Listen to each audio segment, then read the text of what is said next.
This is Otaku Station, broadcasting anime analysis to anyone who will listen.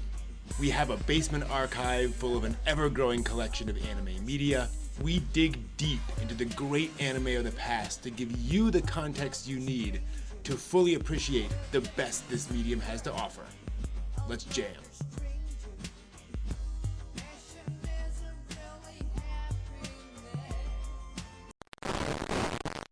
Welcome to the broadcast. I hope you're having a good day wherever you happen to be right now. This is Otaku Station, where today we'll be talking about the third episode of the original Neon Genesis Evangelion TV series. Now, Mito, the engineer, is still here. She's almost done with her fixes, but in doing so, she's found this. Another physical bug in the system that's been tracking us. Now, she's going to analyze it and see if she can figure out what to do with it, and maybe we can make a little more progress on this hacker problem. Fingers crossed. Meanwhile, let's head down to the research room to look at the animation of Evangelion.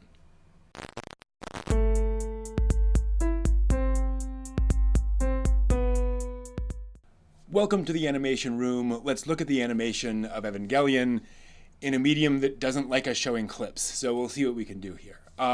First off, a conceptual thing about 2D animation. Every drawing costs time and money, right? Someone has to draw that thing, which means you got to pay their salary. So that's a fundamental thing to animation. So broadly speaking, the more frames of animation per second in a production on average, the higher the budget. SpongeBob SquarePants has lots of movement because it has a high budget, relatively speaking. Anime infamously gets very low budgets compared to Western animation. So how does anime address this? One way, famously or perhaps infamously, is with a lack of motion followed by a burst of motion. We've all seen a conversation in anime where the characters are standing there talking and just lip flapping, and they stand and just lip flapping, right? We get that thing, followed by a detailed transformation sequence or an action scene or whatever. The staff behind anime know that a dialogue scene doesn't need a lot of movement. It's kind of wasted movement. Now, a Western animator would tell you, yeah, but that tells you more, the motion tells you more about the character. Animator in Japan might say, yes, it does, but how much do you need to know about you can communicate that in other ways without having the character constantly moving around during every conversation scene, right?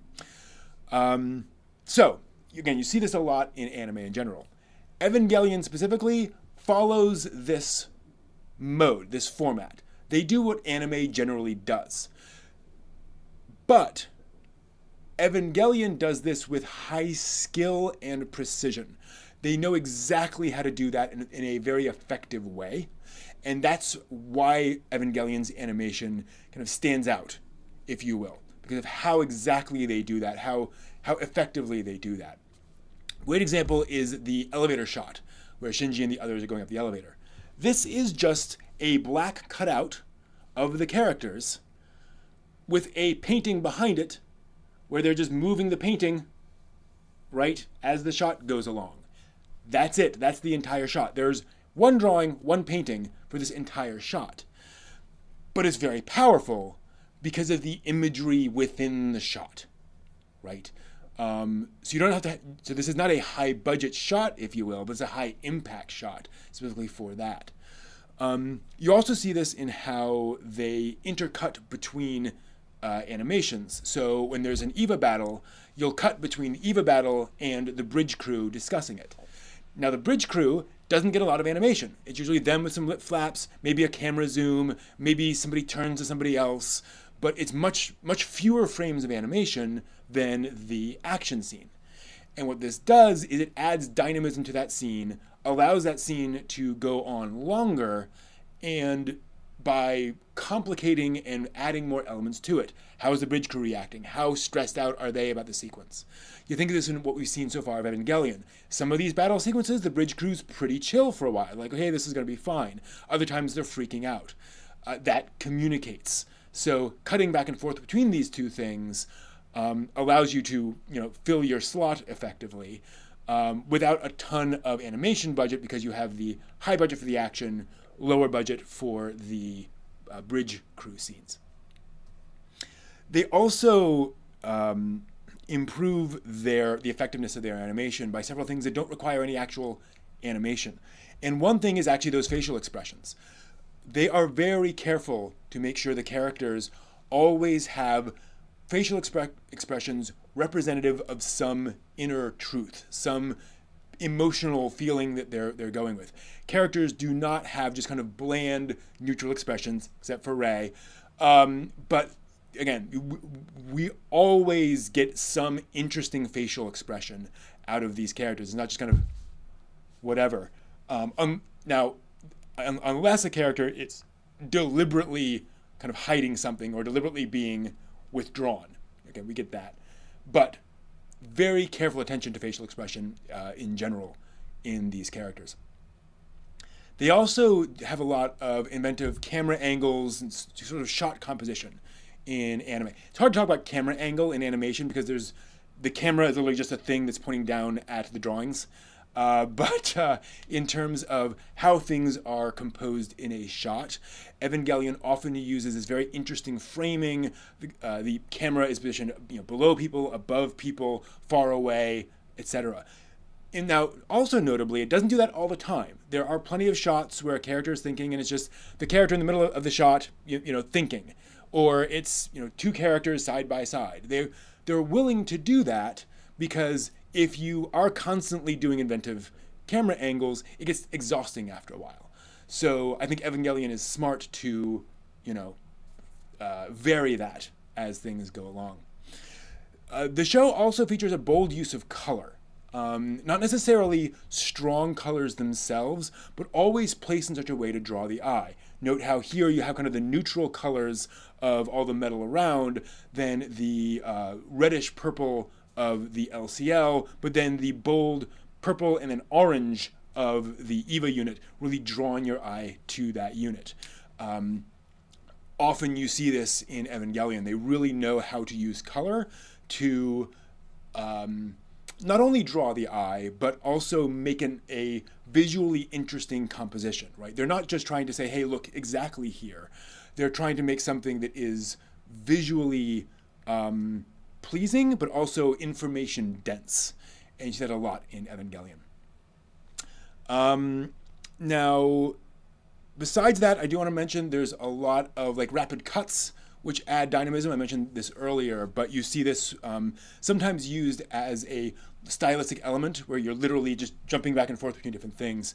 But that specifically is not really so much a cost-cutting measure, because when they do that, when they are constantly cutting between different things, like every half second, they're generally cutting back and forth between different things. It's not like the the bridge crew sequences, where it's action scene, bridge crew reacting, action scenes, bridge crew reacting. These will be intercutting between a bunch of different stuff, all of which is new or new angles on things. That is expensive, that costs money. So while it does do that, often Evangelion is spending the money to do something dramatic and dynamic and interesting. So in other words, while they are very careful at cost cutting, there are absolutely moments where they are pouring the money in, and it is intentional. In fact, even Evangelion is one of the more intentional anime series out there. Things are on the screen for a reason, and they know what they're doing when they're animating Evangelion. So anyway, those are my thoughts. Thank you for watching. Welcome back. I hope you found that useful. 1 second. Mito, go ahead and switch on. Good. It looks like everything's... Whoops. Okay, well, we've got a bit more work to do. In the meantime, in this episode of Evangelion, watch out for how this episode handles the topics of isolation and loneliness, and how it does that through the medium of giant robots. Let's get John and Steve on the line and look at episode 3 of Evangelion. All right, we've got John and Steve back on the line for episode 3 of Evangelion, the lightest, brightest anime we've ever seen. How are you guys doing? Already here in the woods. Oh, peachy keen. Yeah, oh, good. I'm sure we'll remain peachy keen in episode 3 of Evangelion. Let's go for it. All right, there we go. That's a start. Okay. This might just summarize Evangelion Yeah. right here. Yeah. Let's talk about what this is doing from a info dump and kind of general mecha perspective, where you always have the scene of how does the mecha work. Yeah. Right. And this is it. And oftentimes in episode 1 of, oh my gosh, giant robot, how does it work? Well, we have energy crystals, or we have whatever. So this is that scene, but what they're doing with it is layering in Shinji's emotional state, the kind of exhaustion he appears to feel here, but also the isolation of being in this sort of technological womb and kind of feeling disconnected, with also, I think, little elements of the bored school child. Right. You know, as a teacher is just, well, let's review it again, and here's how everything works. Well, I think it's interesting that they waited until this episode. True. We've already seen an EVA in action. Yeah. So, there's powerful little set about it, and now we're finally getting this sort of, this is how this works. And it's like, well, I appreciate that, because you actually are telling us now. And it makes me think back to the other episodes and recall the things I've seen and put that in some kind of context of what you're now giving a little exposition on. So. Yeah. I also think this is a little bit of otaku making a mecha anime series where otaku will ask these questions. Yeah. Right. So we better answer them at some point in the show. Also want to call out, for those who've seen the series later on, you see the shadow of a woman here. Right? The black is kind of a head, shoulders. Surrounding I had not Shinji. noticed that. Wow. Yep. So that could be a little bit of foreshadowing of what the EVA actually is. Now let's talk again about how they're doing this episode. The music is just this low drone. Shinji has this exhausted expression, almost sickly expression. Like he's wan. It's not fun. No. Yeah. And again, you compare it to, pretty much any mecha protagonist we've seen so far. And even though Amuro's not having a good time, right, you never see him like this inside the Gundam. Yeah.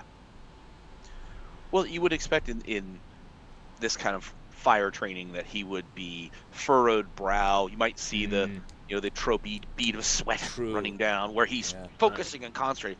No, he just looks like he's just dead playing a video game. Yeah. Yeah. Like there's not any particular emotional state in this. It is just very sort of like an automaton, if you will. Yep.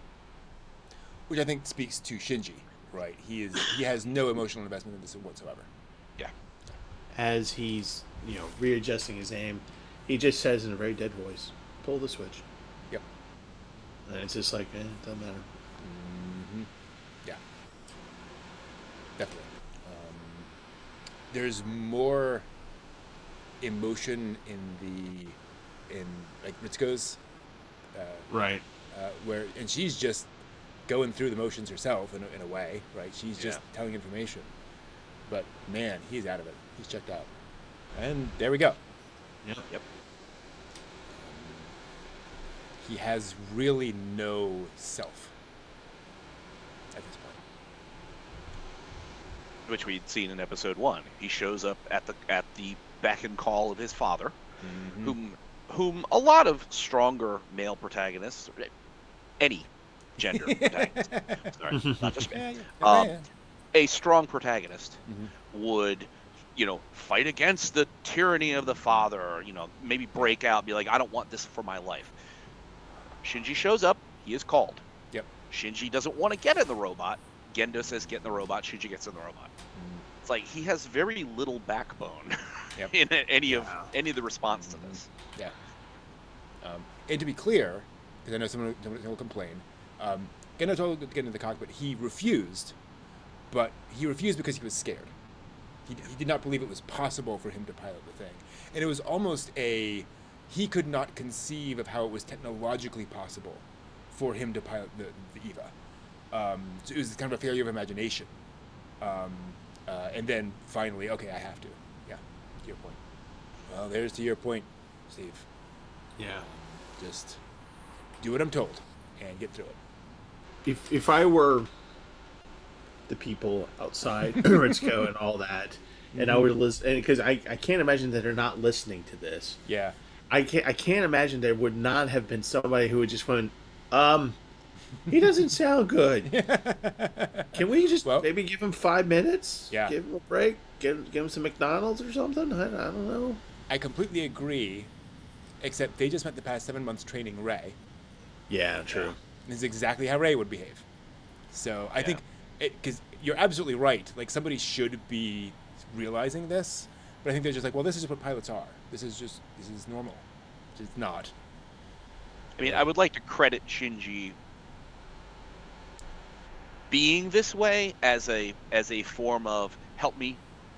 You know what I mean? Yeah. Like he's behaving in a certain manner, hoping that somebody will be like, no, something's really wrong. Maybe he shouldn't do this. But I think it would be offering way too much credit to Shinji. Yeah, I agree. He would have to imagine a scenario of like, how distressed can I behave before they are the ones that say, no, you're wrong for this. We won't make you do it. It's like I don't think he has that imagination in the series, at least. Shinji doesn't expect help. He's never gotten help. Right. So he doesn't know how to ask for help. He doesn't think that's even an option. Yeah, I agree. From what we can tell. Yeah. Also contrast this with the previous 2 episodes, which were a disaster movie. Yeah. Yes. This is amazingly shaped up since we first saw the apartment. Yeah. And actually, realizing now even broader, think about the society, right? We just had this angel attack. Everything is being destroyed. And now, good morning, everyone. It's time for your morning news, right? It's like everyone's back to normal. Everything's fine. Everything is fine. Everything is fine. Never mind what you just saw last week. Everything is fine. Well, I'm cracking up inside. Doesn't that also speak to put the target in the center, pull the switch? Great point. Yeah. Put the target in the center. So everybody's like, disaster has occurred. Let's look at the news. It's a sunny day. Look, the apartment's clean. It's like we're all living in a fantasy somewhere here, aren't we? I also want to call out the inversion here, where it's usually the teenager who doesn't want to get out of bed. Right, yeah. So they're playing off that. This is also telling us that because Misato is pulling all of these night shifts, she doesn't have time to connect with Shinji. Yeah. Which is then further added on with shots like this, very distant, very alone. But did you notice on the subtext of the show that one of the last lines was after this one, it's talking about, and there's sad memories in the town. Oh yeah. So there's some mention of, well, a lot of people died here, but still good for fishing. A hot diving spot to see all the people that used to live here. Oh no. I think it's also interesting that not only do you have the inversion of the teenager trying to get the adult out of bed, but Shinji's not just getting on his school clothes, going to school. He's actually reaching out to her. Good point. Even though it's in a small way. Yeah. He's still attempting to approach somebody and to interact. Yeah. And it's like, true. Okay, that's interesting. It's an interesting. Yeah, I hadn't even thought about that. Yeah, he could have totally just gotten dressed and gotten out the door. Right. Yeah. Because he's got to go to school. He's got, he's got to do the thing. He's good at that programming. He just does his thing. But he actually reached out to Misato to actually find out was she gonna get up or not. So it's like, okay, we've made a connection. Yeah. True. Shinji's making a connection to someone. Yeah. I also like the imagery that it's the only place that's putting out the trash. Meaning everyone else is dead. Or just it's unoccupied, but no beer cans on the floor. So presumably she did not get drunk last night, which might be a hint to us that she's finding more connection in Shinji. She doesn't feel that need to do that, or she's just exhausted. She was on night duty. That's true. Yeah. So she just. But to your point about no beer cans, notice her personal space is still a wreck. True. Yeah, good point. The common Yeah. space has been cleaned up, and it's just so Mm-hmm. it begs an interesting question. Has bringing Shinji in Mm. brought a kind of settling down to the common space? Mm. But she herself is still a mess. Yeah. And this is that sort of indication. It's like you look at the common Yeah. space, and it's gotten some order.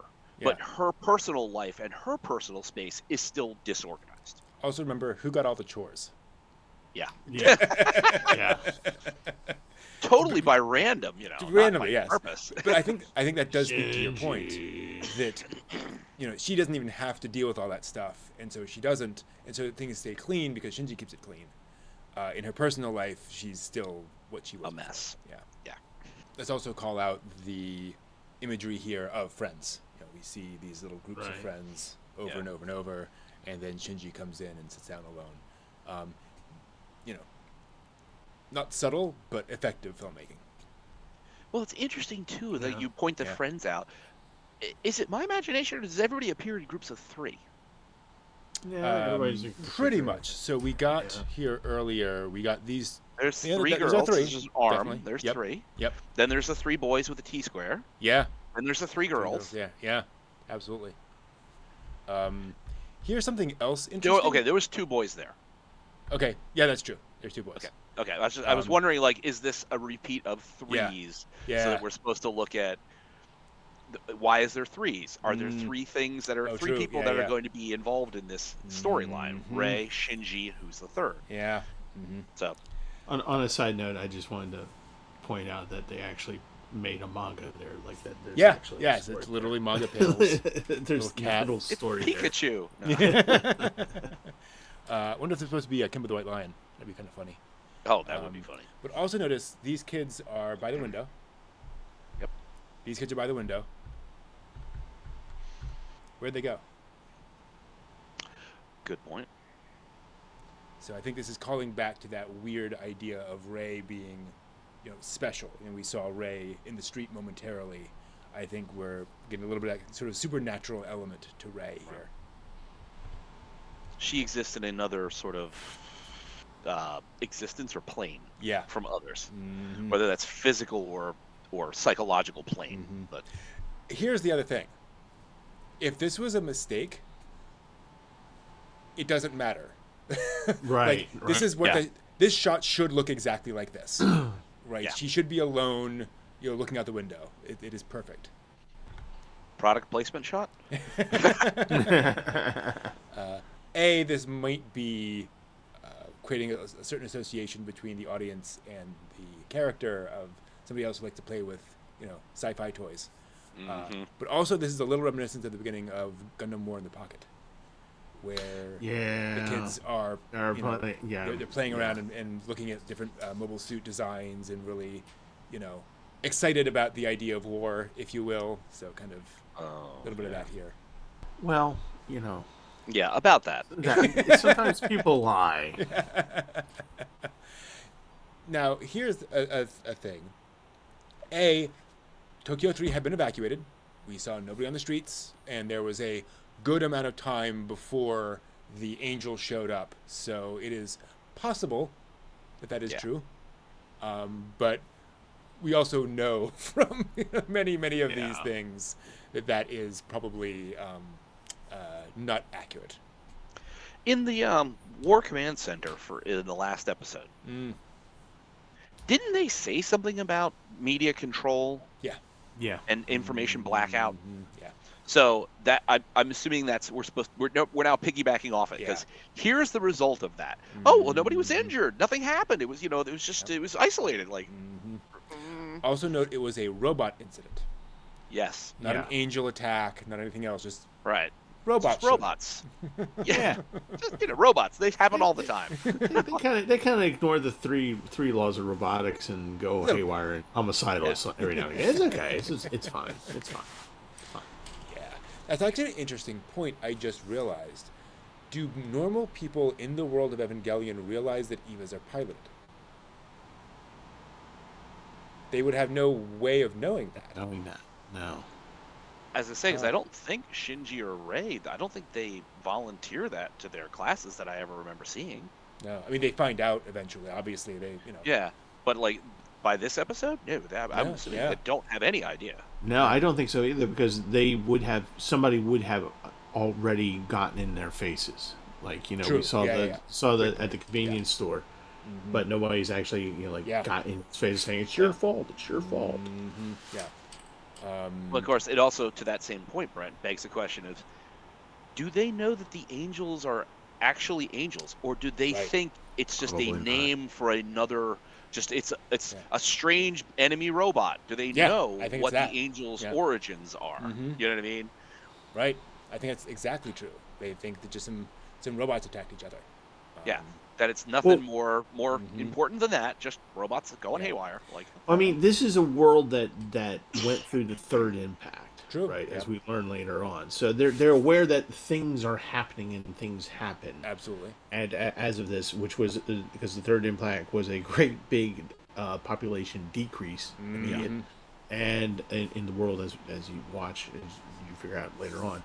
But I don't think people are associating necessarily with, okay, these might be connected to that, but as far as the robots are concerned, Yeah.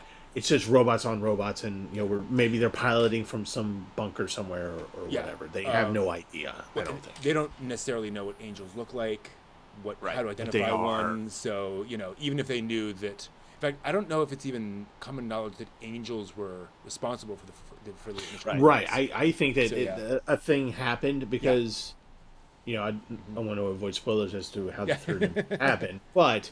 I don't think anybody knows that. They just said, "Oh God, this horrible thing happened, and we're not sure exactly what that was. This might be connected, but we just don't know." Well, I think that's where we're getting this discussion in the War Center about media blackout, where we're getting a television report that nobody was injured. Is because the terrible thing that occurred, you do not want anybody to associate that being the chance of another chance. So that if you let that information out and tell people what angels are, you might just engender absolute pandemonium. Yeah. It also explains why, like, one of the criticisms against Evangelion and other mecha shows in general is, why do that 14-year-olds pilot? Like, wouldn't there be more pushback against that? Well, nobody knows. Right? Yeah. The only people who know are the people in Nerve who have been told, well, it's this or we all die. Right? Where it's like, well, fair enough. But if the general public knew, there'd be a lot more complaints, but they don't. Yeah, as I say, the information that the public needs to have. Let's go diving out here on the coast. It's sad about that town, but let's go talk about the weather and stuff. It keeps people bred in circuses. It keeps people entertained. It keeps them focused on something else. So you can just have a robot incident, and it's not a harbinger of the end of the world. Right. Yeah. Where in the hell is everybody we just saw in that classroom? Yeah. I will say it is possible that we've just done a time skip where what we saw was basically Shinji over the past 2 weeks. Okay. Right? And now we are, a week later or something. And now people have transferred out. Okay. Possibly, gotcha. But unclear. Also odd because, again, where's Rei? Yeah. She's disappeared suddenly. And now... And this other random girl sitting by the window. Yeah. Well, never mind. Well, there goes our theory. They all know it's piloted, so oh well. Yeah, so there's the media blackout. It was a meteor. Also note the empty room. Yeah, it feels like a music room because there's like a stage kind of thing there. So a little speaker up top, although it's probably just the announcement speaker. Yeah, that's a very odd thing on the board. Yeah. Why is 82,000 going to algebra? Huh.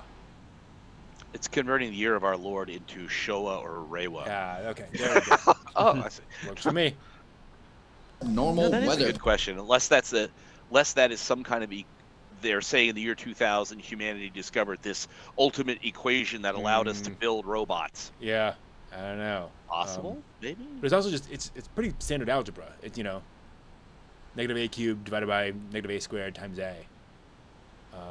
It's also possible that he had the algebra up, erased the portion to say we're going to talk about 82,000 now, 82,000, and we're talking about that maybe.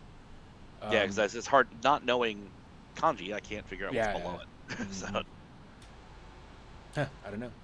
So we've got to talk about what they're making fun of here a little bit, where a room full of teenagers are bored to death at the story of the near extinction of humanity. yeah. Because that is what teenagers do in a class, right? Who cares, Grandpa? But this is also kind of parodying the stereotype of the Japanese schoolroom, where you're being crammed full of facts and nobody's really paying attention. So, that going on. Also should note, this is 1995, every child has a laptop. Yeah. Yeah. Your fathers and mothers were dedicated to this cause. Boy, were they, Shinji. Oh, yeah. So there's that layer as well to that line. I had not remembered that the Great Cataclysm spawned ethnic conflict and civil war. Mm-hmm. Yeah. Wow, what a great testament to humanity's getting nearly wiped the hell out, coming together for a brighter and more secure future. Oh no, they turned on each other like packs of wild dogs. Yep. Oh, that's great. Also, an important inversion to Macross. Because in Macross, the arrival of SCF-1 ended all war. Yeah. This started World War III. Yeah. So it's like, Oh, that's a really interesting comparison with that. Yeah. Do we have any background on has anybody come down with an authoritative and be like, oh no, this was to get away from the world comes together in crisis and we all go on. I don't know, but I also know that Anno worked on Macross. He was a staff member on that show. So yeah, because that's great. So from bringing together to cutting each other's throats after a disaster. Wow. Mm-hmm. I think it also just generally speaks to Eva's tone about humanity. That this is not a hope. I shouldn't say it's not a hopeful show. It is a show that is very aware of all the darker elements of humanity. Yeah. And exposes that and expects that from people, as opposed to expecting the best. Right. Okay, so let's talk about the humor here. Right? Nani? Yeah. Coming back to this. What should happen next in every anime series? He should become the hero that everybody worships. Mm-hmm. Right. Which we know is not going to happen. But also notice Ray's back, upper right-hand corner. Yep. Ray now exists. So we've kind of got an integration there. Again, maybe that is this thing that... Okay, so maybe what they've been showing before is people filtering into class. So Shinji gets there 15 minutes early, nobody's shown up yet, people start to come in. That's possible as well. And that Ray was sitting there, again, your time slip. Yeah, that true. Ray was there at 5 a.m.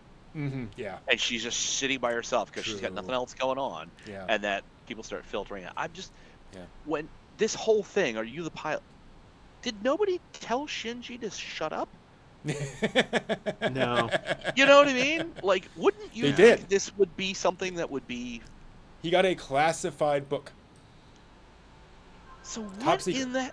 What is he doing? He's being 14. Oh, jeez. Maybe somebody will like me if they think I pilot the machine. Oh, boy. Oh. Well, as the class rep is looking really irritated at her laptop. You're right. lab. Yeah. That's a great call out. She Why are ain't you sending happy. messages in class? And Ray, to your point, Brent, she's just staring. She's more looking forward, but still out the window. Yeah. It's interesting, and you can't tell from this, and we need a clearer, a better transfer to see. Is she still looking out the window, or has she started looking inward towards the rest of the class? It literally I from feel the like first she's image outward. where she's looking out the window. Now she's probably 25% out the window because she's definitely facing more forward. Mm-hmm, true. But it's looking out the window further down the line. Okay. Yeah. So it's like she's aware of what's going on, but Mhm. she's not engaged in it. So she's just kind of slightly interested. Mm-hmm. Yeah. Yep. So, Interesting. wait a minute. What's the Yeah. ratio of boys to girls in here? 'Cause it looks like Great it's mostly question. I see girls. 1, 2, 3, 4, 5, 6, 7, 8, 9, 10, 11, 12, 13 girls. 1, 2, 3, 5 4 guys? boys. I only count. Well, you got- I see 4 here. Oh, 5. Yeah. Yes, and there's About 5. There's 5th one right there. Yep. Yep. Okay, so 5. Yeah. Which speaks to Evangelion's origins in being a school romance harem anime. Which, for those not familiar, was actually like the original like kickoff idea for the show was, let's do a, what we would now call a kind of moe slice of life romance, high school anime. And that's where they designed the uniforms and the basic ideas of the school, and then pivoted rather hard. Yeah, I can't imagine Eva being a school romance rom-com. Yeah. And school romance musical. And so, for those curious, the moment later on in the end when Rey is running with a piece of toast in her mouth, that was one of their concept images for that show. Oh, Lord. Yeah. Wow. Yeah. There are those who say that one of the reasons they did that sort of slice of life pocket universe later on in the show was so that they could get use out of those designs. Like, well, we had this laying around, so we might as well use it. Yeah. Gosh. Even the teachers just turned off. They're all going nuts, and he's now like, control things? Nah, just look out the window, keep talking. Yep. Well, there, to your point, if she was aware before, she has lost interest now. Yeah. It also be noted that Rey is presumably still recovering. We have no indication that she's been involved in anything in Nerve, in terms of like piloting. So she has no idea what Shinji's even been doing so far. And no one would tell her, because that's the way Nerve works. Yeah. And here we go. I'm not supposed to say anything. It's called EVA Unit 1. Shinji. Here's the schematics, and here's the diagram of the defense system. And this is where the schoolgirl who's actually a spy for Nerve stands up, grabs him by the collar, and drags him out of the room. Yeah, exactly. Where is this person? Like the way that they've animated his head cock, where he's doing, I'm listening, but I'm not like doing the cupped ear kind of thing. Right. But I'm very obviously like tilting my head enough to get listen. Like. Yep. To that point, he hasn't even noticed that they're all clustering around Shinji and not paying any attention to him. Whatever. Also love the imagery there where you can see in the background. Doji, Yeah. Not happy. And here we see Evangelion's consequences to being a pilot. Yes. So why did this make him angrier? The fact that Shinji says, I didn't have a choice. Completely different perspectives on how one should live. Right. And I'm forgetting the guy's name. Toji, thank you. We just heard Toji's been spending the last 2 weeks with his little sister in the hospital, even though she's probably in a coma, but just because he feels somebody should be there with her. So he has a strong sense of responsibility. Yeah. He punches Shinji, and Shinji says, well, I didn't even want to pilot it. He's like, come on, dude. Show some spine, is basically his reaction to that. Yeah. Well, that is where Toji, as you're saying, he's responsible. Yeah. He's going spending time with his sister. Shinji, on the other hand, that statement is like, I'm not responsible. They made me do it. Yep. Uh-huh. I wasn't. I didn't Yep. purposely do the thing. It just sort of happened, and it's like, yeah, of course you'd be mad. Toji's missed 2 weeks of school. His little sister's injured, and you're just like, oops, I didn't mean to. Uh-huh. Yeah. Dude. Yeah. I could be pissed at that too. Mm-hmm. Yeah. So there's not a lot of frames of animation in this sequence. Like Shinji goes down in like 3 frames. So I don't think they had a lot of time and money for this shot, but I do want to call out the body language of everyone. That Shinji falls over. He's got one hand over him, another hand down in this image of defeat, even his head back. Toji is like stalking off, like he's leaning forward into that. And then you see, again, forgetting names, other kid is kind of between the two, right? He's kind of prevaricating between the two, kind of sliding to the side towards Toji. And it's just clear and effective body language. Yeah, it's interesting because his upper body is facing Shinji, but his lower body is walking towards Yeah. Toji. Mm-hmm. So yeah, it's very much the bridge between the two, if you will. Mm-hmm. Yeah. Which also sort of speaks to literally their relationships moving forward. Yeah. Like he is the bridge between the two. Just have to call out. Yeah. Thank you, Gianax, for being classy here. And Yeah. not going up skirt. You could have done that. Appreciated. No gust of wind comes along right now. Uh-huh. Yep. Which, to be clear, would just be out of place, right? Like, this is not the right time. Tonally, we've got a different thing happening here, and we don't need that. We should also call out kind of the psychology of this shot. Rei is now above Shinji, you know. Yeah. She is kind of better than Shinji in this sense, and he's certainly feeling that right now. He's feeling low. But there's also the implication, again, Rei is responsible. She is doing what she should, whereas Shinji has just kind of abdicated responsibility. Well, other thing as well, Shinji just got punched several times. Yeah. He's just laying on the ground. Oh, I just got punched a couple times. Here comes this girl who has, like, apparently a busted arm, an eye out, a head injury, and she's shuffled out here to, like, look at this kid laying on the ground who got, oh, boo-boo, he got punched a couple of times. Like, dude, she has been, like, seriously injured, and she still drug herself out here because she is standing upright and facing what she's got to face. Great call. While he's laying there. Right. And as we find out, because she has a responsibility. She's here to tell him something, so she does the thing. Yep. Yeah. There's an emergency. The seriously injured girl will get there first. Yep. Yep. Because she can deal with hurt. Yeah. Now, whether that is a direct one-to-one, she can deal with physical hurt, True. or whether that is an all-encompassing. She Yeah. can deal with the physical and emotional hurt. Shinji is just laid low by a little bit of physical and all mental. Yep. Well, the thing about Rei, sorry, it was like a song lyric from back in the day. Think about Rei. Think about Rei. Is that she doesn't have the emotional problems that Shinji has. Like She has other emotional problems. Right, she's got other things she's A dealing different set of problems. Yeah. But her mental status is not one of, oh, poor me. It's more along the lines of, well, gotta do the thing, so I'm gonna go do the thing, and this doesn't matter because this is what's expected of me. Whereas Shinji is just like literally almost crying for help, inside the Eva, and he's just, here he's just a punching bag, and for this guy because he just literally said the wrong thing that wasn't really true, and she just comes in and she goes, "Get your ass up. Yep. Time to go. I'll move ahead."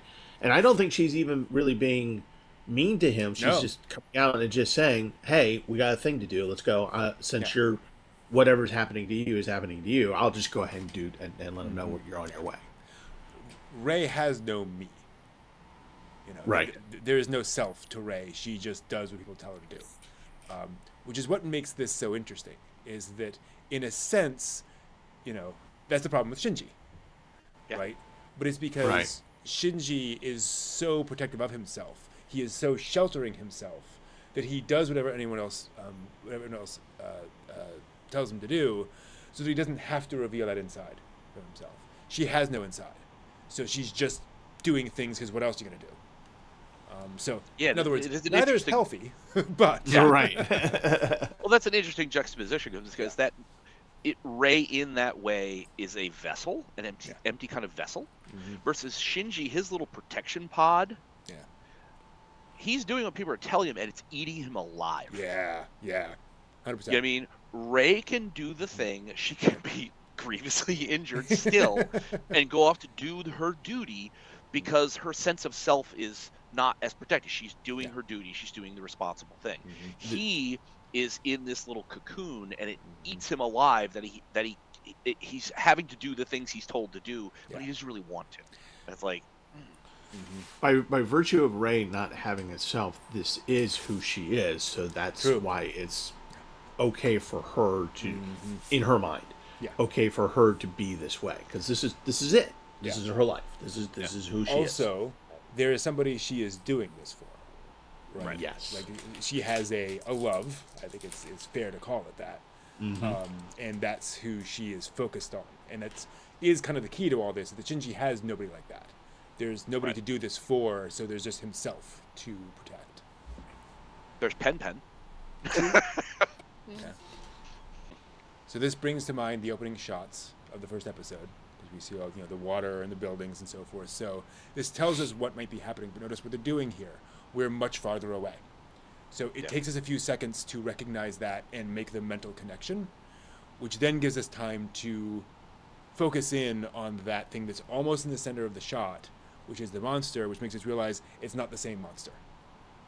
Let's call out the title change. Initially, it was a silent phone. Yes. But now what's happened? He's had some communication.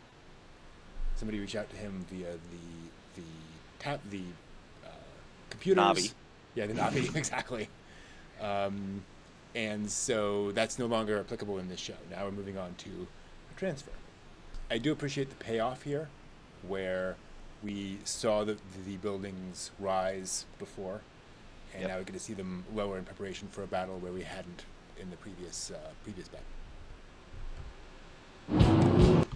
I also want to call out. Go ahead. No, you. They had to animate in the reflection on the building as it's going down. Oh, It's a geez. separate painting, so they had to. And obviously, it's an optical effect, but still, they had to cut that out and make that happen. And what I was going to say is, it's interesting that the blocks that are descending, Oh, yeah. those are obviously, and this is not to be mean, those are the important things. people. Yeah. Because the foreground is all like what looks very much like a standard Japanese Showa era. town. Yeah. Mm-hmm. And it's like the big important things are going underground, and this is the destructible landscape. Yep. So everybody's been told to leave their homes, to go off, to get out of the way, and you get the idea that it's like the important stuff will be safe. Sorry about your guys where you live. Yeah. Which just adds to that kind of frustration, I'm sure, for Toji. Not only did his sister get hurt, she was crushed under some debris. Yeah. Where did that debris come from? Their own neighborhoods, their houses, their little shops and stuff like that. And I love the practicality side of it, where you have Second Impact, you have this thing. How do we resolve this? We resolve this with new construction.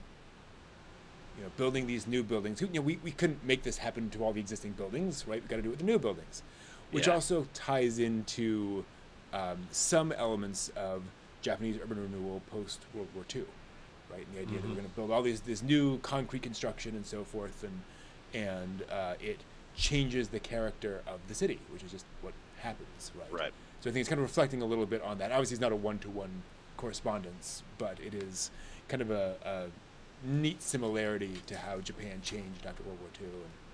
Well, think about all the streetscape that currently exists in any given, Kyoto and Tokyo, etc. It's like you have all the brand new shiny glass, concrete, steel, and periodically in these little pockets, you have this wood and paper building with a tile roof that survived more years than anybody can count. Yep.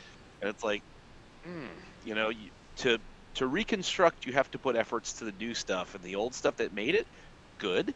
Yeah. But a lot of stuff's got to be sacrificed to get to the new thing that's being done. So, this is like an engineer's kind of like dream. Or they're just like, oh, did you see how the bolts came out and the things and they shoot, and they're going down. Look at the perspective of this of dropping into under the underground. Oh my gosh, how they I could just see what some of my engineering friends had they seen this. They would have been like. They would have gone back to the drafting table and like, how do I get this? How do I do this? Yep.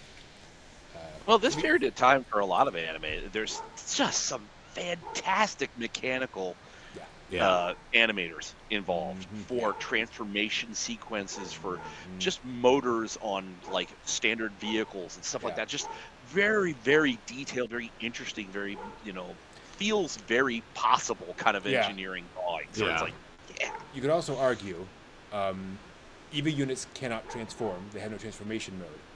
So the animators kind of had to get that out with Tokyo 3.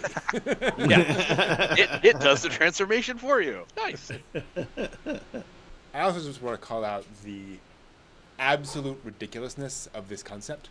You know, that you have this tiny little thin layer of crust that all these buildings are on, and they go down through into another giant space beneath it. It's like, I would think that would actually not be good for anything, because anything punches through that dome and the entire thing falls down. But whatever, it's science fiction. Like we're fine with that. And again, this kind of calls back to more like 70s era mecha series, where you have these giant underground layers and so forth, and you know, it's meant to look cool, not necessarily be so practical. Functional, yeah. Well, I mean, and to that point, it's like the space down here is bigger than the city above it. Yeah. Yes. Why not just build the city down here? Like, you know what I mean? Like, just put nothing on the surface, make it a giant nature park, and then keep everybody protected in this giant underground vault. Heck, if this is a protective dome, just make it a dome. Like, put all the buildings underneath the big dome. That would be nice. It's fine. So this is going back to our earlier point. They are making efforts to ensure all civilians are evacuated before battle begins. You know, not that means there are no casualties, or, you know, there's going to be plenty of that, but at least that is synchronizing up. How much do you think... Have you ever seen the dilemma about nuclear missilemen in the silos? Of that, you've got two missile operators, and they each have a key. Okay. And the question is, when the call comes in, do they both follow instructions, put in their keys, at the appointed time turn it? Or do you have a problem where one missileer won't do it? Right. How much of these reports that all the civilians being evacuated is like the media blackout? Right. You're reporting to these people, all the civilians are good. You guys in the control center, you're free to do what you need to do, blow up as much as you need to. How much do you think they're lied to so that they do the job? Great question. Yeah. Like, yeah, it's a great point. Like, how do you know that? Yeah. They're just reports. Reports from who? You know what I mean? If you guys are going to media blackout and be like, oh, there were no injuries, it's a beautiful day here in Yumamoto or wherever they were diving, a great diving hotspot. How do you know that those reports coming into you make sure that you do the job? You push the button. And you don't worry about what the consequences are, because everybody's safe, so I don't have to feel responsibility for whatever could happen. Nobody lies to other people in Evangelion. What are you talking about? No, that never happened. Everyone's straight up, nice, fuzzy, warm feelings. The harem anime always happens with all good feelings. Right, exactly. Yes. Here we go. I forgot about this. Me too. This sort of PBS broadcast. That's right. Your whole world is about to end. It's okay. Look at the mountains. Note that elementary school students and junior high school students were supposed to make groups. Where are their parents? Right. Implication being that, and in fairness, everyone was evacuated, or as many as possible. Not necessarily like everyone found their parents, just all the schools are now together. Everyone's in their various groups, but we haven't like reunited everyone. Which, given these evacuations, it makes you wonder. Not the animators at who are making this, but certainly their families would have known of getting air raid shelters, and that was you had air raid shelter blocks. True. So depending on what block you were in, when the air raid shelter warning came, you went to the block shelter. It might not be with your parents. It might not be with anybody you know. You might have been across town doing something, but you go to that block shelter. It's probably exactly what they're implying here. Yeah. Like the elementary, high school kids are at their block shelter that their school was at. Now, what I think is interesting here is in terms of detail of this, of giving us elevator music to calm everybody down. If you look in the lower right-hand corner, you see the actual TV. VHF.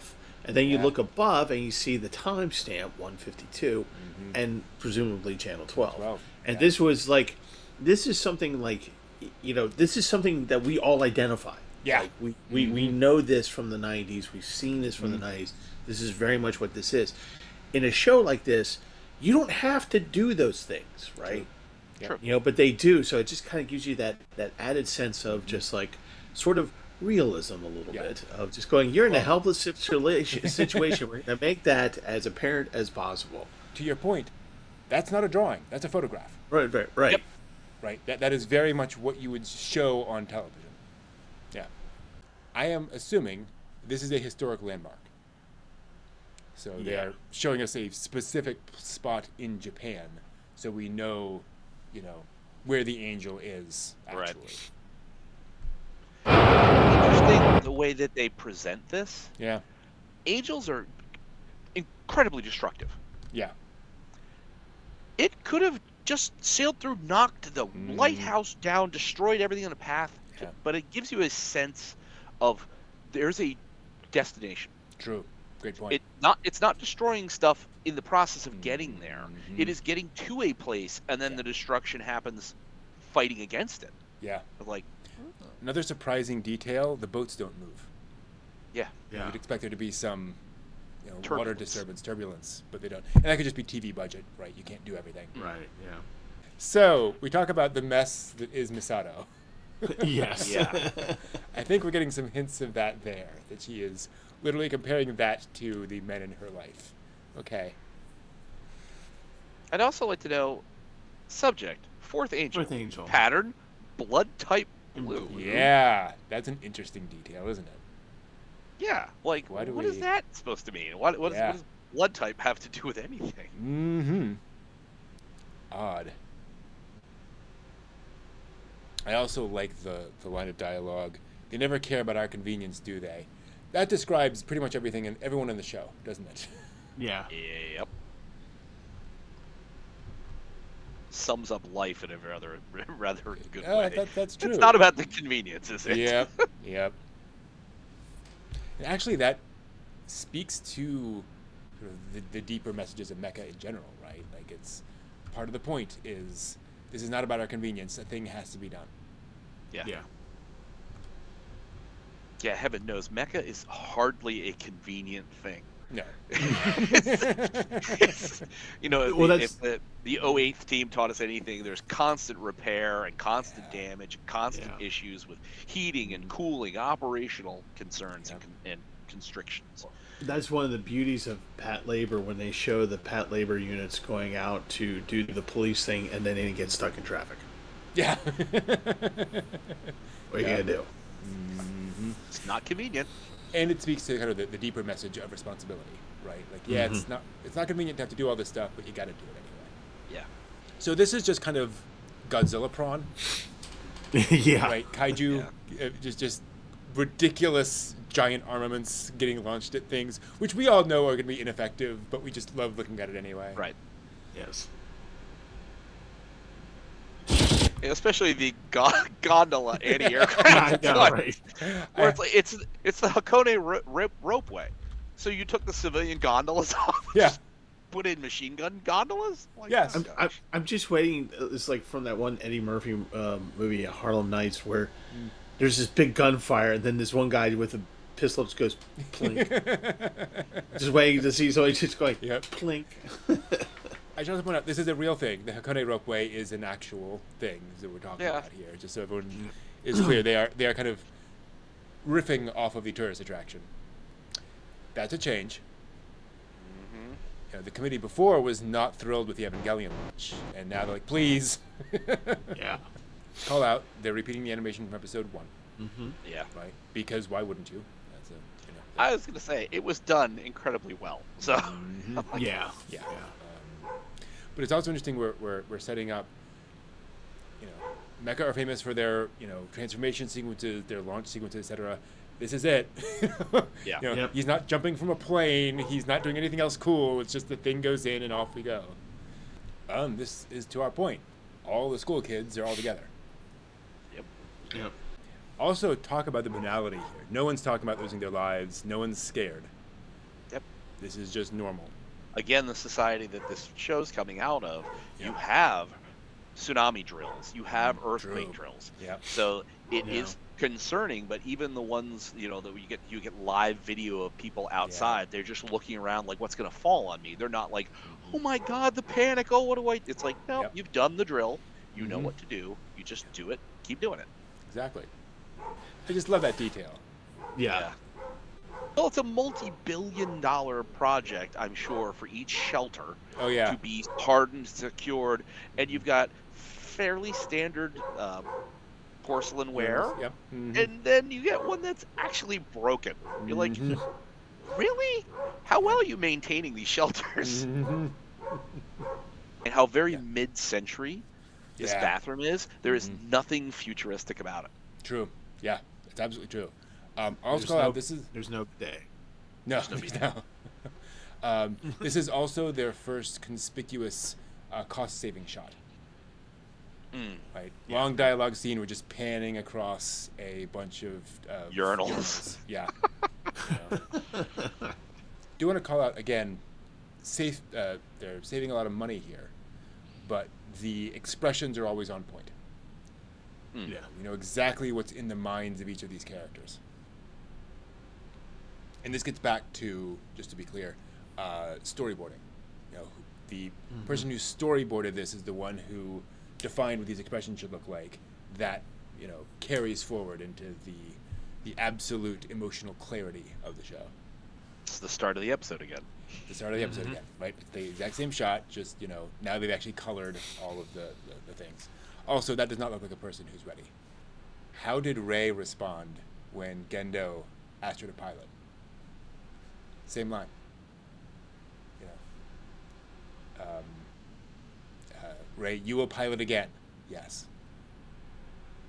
So is he in the same kind of mental space there? I would argue worse. Yeah, probably. Yeah. But very heroic music. Yeah, very much so. Again, notice what they're doing here in terms of kind of cost saving. We just see the open door from the shelter, and we just pan up the stairs until we see them. Didn't we in the first Ava launch? We got a lot more process of getting the Ava to the piece, to getting unlock the interlocks, take off the shoulder mount.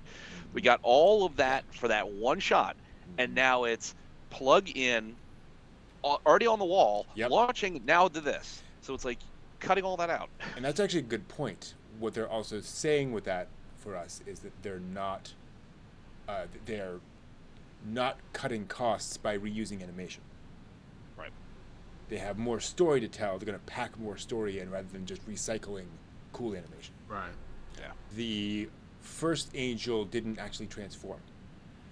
Yeah. It seemed to be just a way of thinking. Now we're saying, oh, okay, these are more like Ultraman monsters or things like that, where they may have multiple forms. Although it's just changing it, but you know what I mean. Right. Well, and again, back to the point I made earlier. Notice how it's not doing any. It just sailed down the street. Yeah. And it stood up. Monster of the Week kind of thing. Don't they knock buildings down in the process of getting where they gotta go? Like in any Godzilla, film, he's knocking stuff around just for the point of knocking it around. It's like, this is a very interesting, subdued way to have an enemy show up for a monster battle. And you think back to episode 1. That Angel was just walking through the streets. He didn't really do any damage until he started getting attacked. Yeah.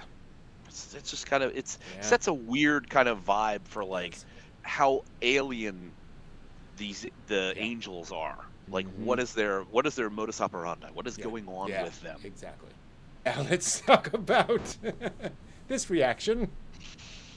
Oh boy. Like, again, 14-year-old boy.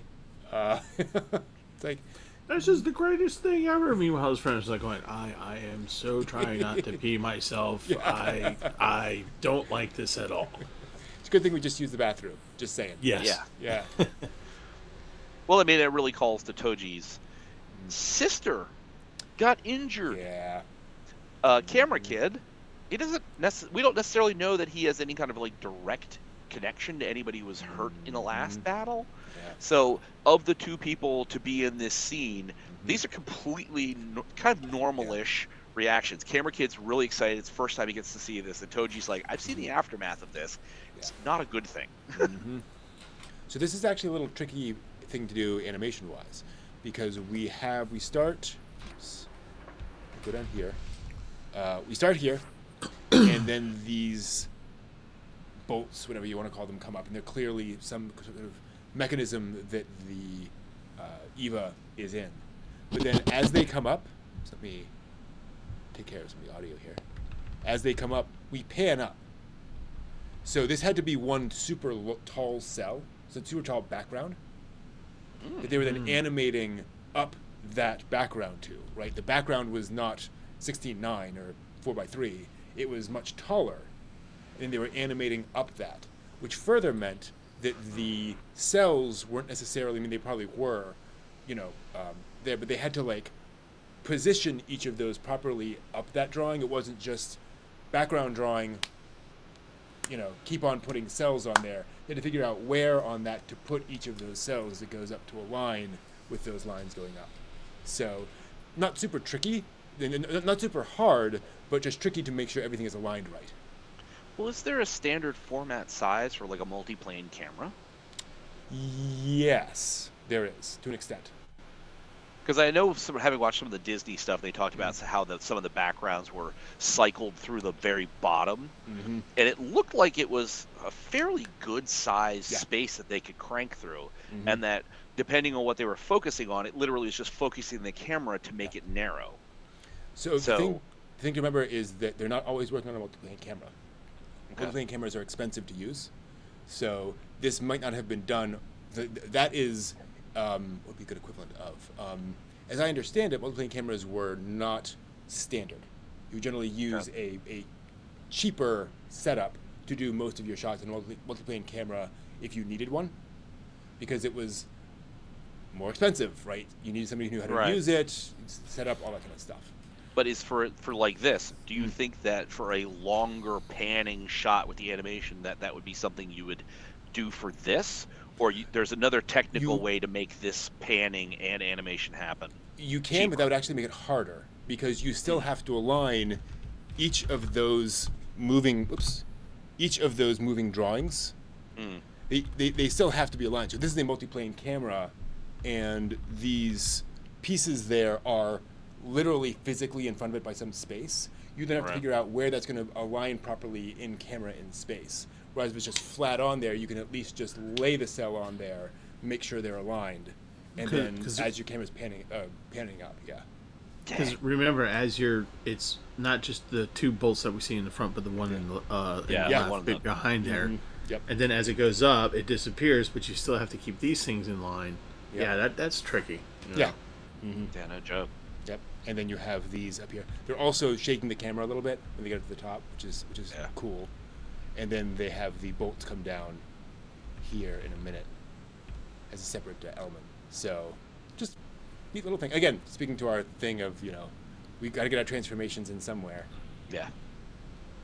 But to that point, a couple of other things. This adds some dynamism to the city itself. It makes the city feel more interesting. It's not just a backdrop. It is part of the show, part of the experience. Right.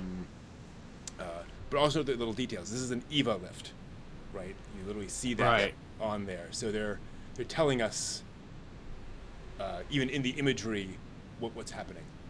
And this wonderful reveal where you see that almost subconsciously, but then you see an Eva inside a building. Yeah. Which is just a great image. We have a facial reaction. So Shinji is feeling something here. And I think this is important to establish that Shinji is not a robot. Right. He is doing this because he is tamping everything down in the moment he needs some adrenaline, so he is getting that into his system. Yeah, because we got that moment of, put the target in the center, pull the trigger, or pull the switch.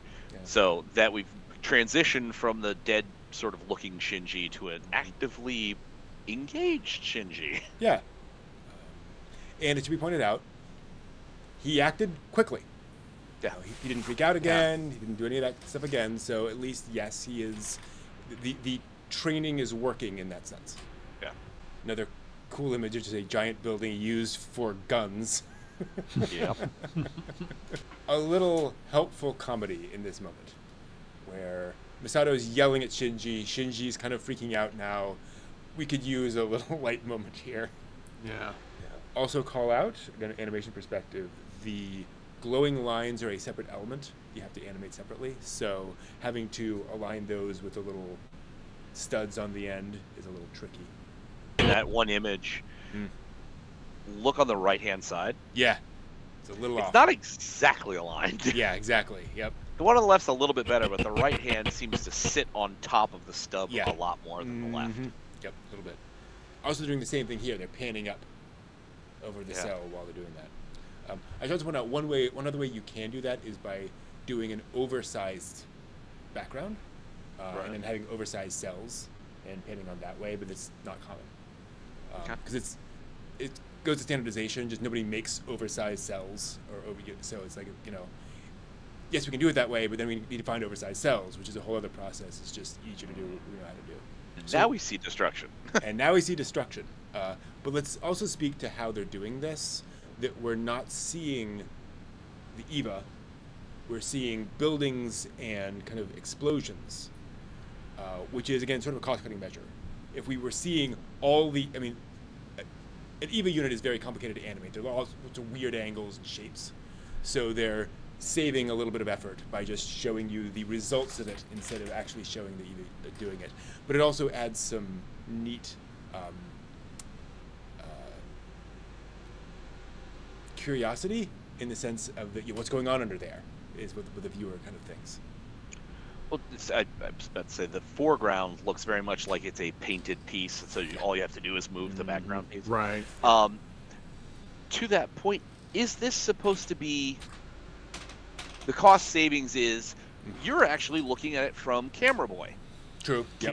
Camera Boy can't see behind the foreground buildings because the Eva's in that side street. He can't see anything. So viewer, you're like the Camera Boy. Don't look.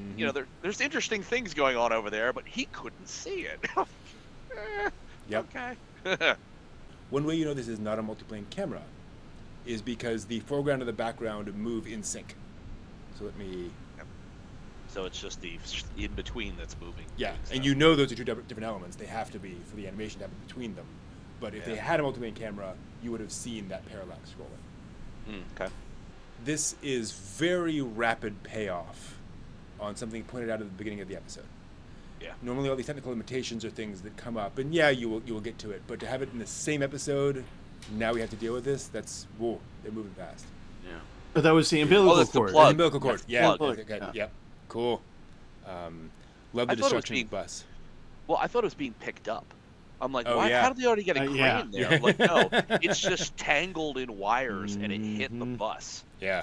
Got it. Okay, I understand. I also love that I think it's literally a coaxial cable, Yeah. like port, and I suspect some animator literally had like a coax cable and he was looking at it and he was drawing that, to get that all the shapes. We need the audio and the video. We need the we need the data line. So there's gonna be a 3 plug. Okay. I also got to call out. This looks exactly like a car charger. Charger. Yeah. Modern car charger. Everything comes together. Interesting choice here. The way the EVA lands, slightly Wile E. Coyote, frankly. Yeah. There's no big explosion. There's no, it's not rolling, anything like that. It just wham, hits the ground. Again, slight cost-cutting measure of not having to animate that. But also, it's, I think, an effective pose for it to be in. It's kind of like Shinji's pose when he's punched. Like, it's this very submissive pose where it's down.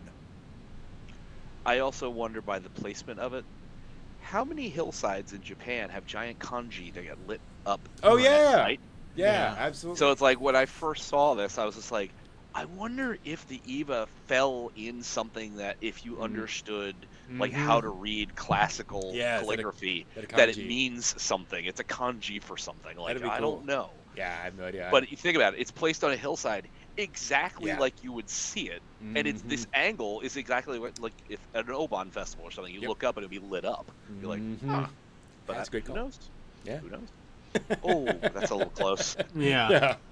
Again, a little comedy there, but yeah, totally. And this is also the kind of comedy, the kind of situations you would see so often in Mecha, right? the foot comes down, it's right next to somebody. Go, ah, right. So, playing off some tropes. Or some other mecha shows where the hand goes down and protects somebody getting shot. Didn't the EVA unit protect Shinji? It did. Right. Yeah. And I do like the symbolism here where Shinji did not mean to protect them. Right. So we're kind of reversing that trope.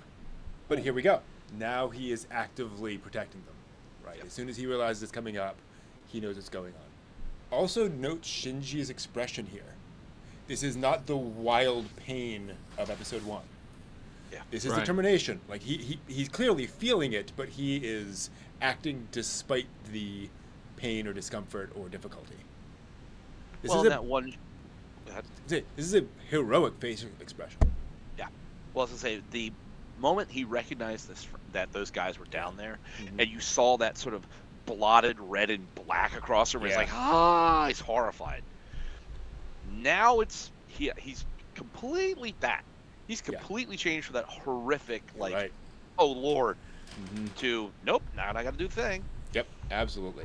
I do want to call out, this is a very classic thing in military anime, mecha anime, and so forth, of, I've decided to do something. You're crazy. That's against regulations. I'm doing it anyway. The fact that Misato is doing it, I think casts a whole other layer on it. That she's doing this to protect 2 random kids. It's a pretty major thing to do. Like, this is not an incredible strategy that's going to win the battle. This is, we've got to protect these 2 kids. And it kind of speaks to her, I think. Does it also speak to some of the issues that occurred post 1940s about people doing what they were told and following orders and terrible consequences that resulted from it? And that here is somebody who is being told, you can't do it, that's against regulations. And that person says, no, the human cost is too much. Even 2 kids is too much of a sacrifice. I refuse to follow your heartless order. You know what I mean? It's like, is there some kind of an element of that, which we've seen in other, we don't attack, we defend. Yeah. We won't do certain actions because it speaks to an experience that didn't work out favorably. One of the things about Misato in the series for me is that there is a leadership point that she enacts, and you'll see this thing happen periodically throughout the franchise, actually. Yeah. And what it is that you're looking at a person who just says she is not a scientist. She is not. She's a gearhead, but she's not a scientist. Ritsuko is the scientist. She's not really looking at what's going on here. Misato is understanding. She's got 3 minutes left on this. What's the best use of this mecha? What is the best use of my 3 minutes? That's all I've got. What can I do? Okay, we're going to save the 2 kids, get them in there, because she's probably recognizing what Shinji has already recognized, which is, if I get these 2 kids out of there, then we can beat a hasty retreat, maybe give ourselves time so we can go back into it again. Yeah. But as long as these kids are in there, we can't do anything. So what's the best use of what I have with the time that I have? So Misato does this a lot during the series, and so this is her just telling the snobby upper class whatever people, get out of the way. Let me do the thing. This is why I'm here. Yeah, you're absolutely right. That's there. I also want to ask, who drew Misato in this, because that's not quite on model. No. It's a little bit off there. That happens in a TV show. They were trying, Brent. Come on, they were trying. Not complaining, just saying. Also, one last thing about this scene that I thought was kind of fun is dude in the center, not saying a word, but he's in the shot, right? Yeah, so he's true. just like sitting there. He's just like, my name's Paul. It's between you all. It's just like you figure it out, and I'll do what's next. You're absolutely right. Let's call out. As soon as the 2 kids get in, Shinji acts. So he realizes, okay, now I can actually do something and try to respond. Also, the consequences are more than just Shinji. True. Yeah. You know what I mean? There's 2 people on board now, so he kind of has to do the thing. It's not just a question of, do I doubt myself? What am I doing in this situation? It's like, oh no, if I go down, it's not just me. I Yeah. take these two with me. I'm like, "Ooh, okay, more Mhm. consequences. True. Means you have to be more responsible. It does. I also want to call out the symbolism here in this shot of technology and the past, like literally in Yeah. the same shot, and this idea of living up to the past, living up to, you know, what the past has put on you as a responsibility. A few things to call out here. Those are fingernails. Hmm. So this is another one of our early suggestions that we know it's biomechanical, but it seems even more than that. Who's right? See, I love this moment because what saved him in the first battle was not retreating, was not running away. And he's held on to that now and doing it despite Misato's order. Yeah. What's the right thing to do? Yeah. I mean, it's amazing that he didn't obey. Yeah. It's true. And I love that they pulled back to this face again. Yeah. So he's had the heroic moment. He's rescued the two guys. Then he's doubtful. Then he's dead in the face. Yeah. And then he goes like full on berserk. Mm-hmm. Shinji's just rocketing back and forth emotionally in just a short period of time here. Yeah. He's downright Anne Shirley right now. Yeah. Yeah. But I think there is something to be said for him being in front of his classmates, right? In front of other boys, where he's now expected to, you know, be a man, if you will. You know, he's now expected to be strong and act. So that might also be motivating him somewhat, you know, for better or worse. This does speak to the question of dogma, if you will, of, you know, locking on to a single idea and saying, okay, this is how I have to behave at all times. And how, well, maybe not. But we'll see. So they're playing off something here. All us Gundam fans go, oh, he's dead. And then we remember, oh, no, it's in the neck. So I think that's something almost for Gundam fans to say, Yeah. no, that's not a vital spot in an EVA. But then I hadn't even thought of that. Wow, that's Yeah. really good. That's a really good point. Mm-hmm. But then notice the tears in the eyes. Yeah. Just that little detail that it's still painful. It's still horrifically painful because of the nerve stuff going in. But he's doing it anyway.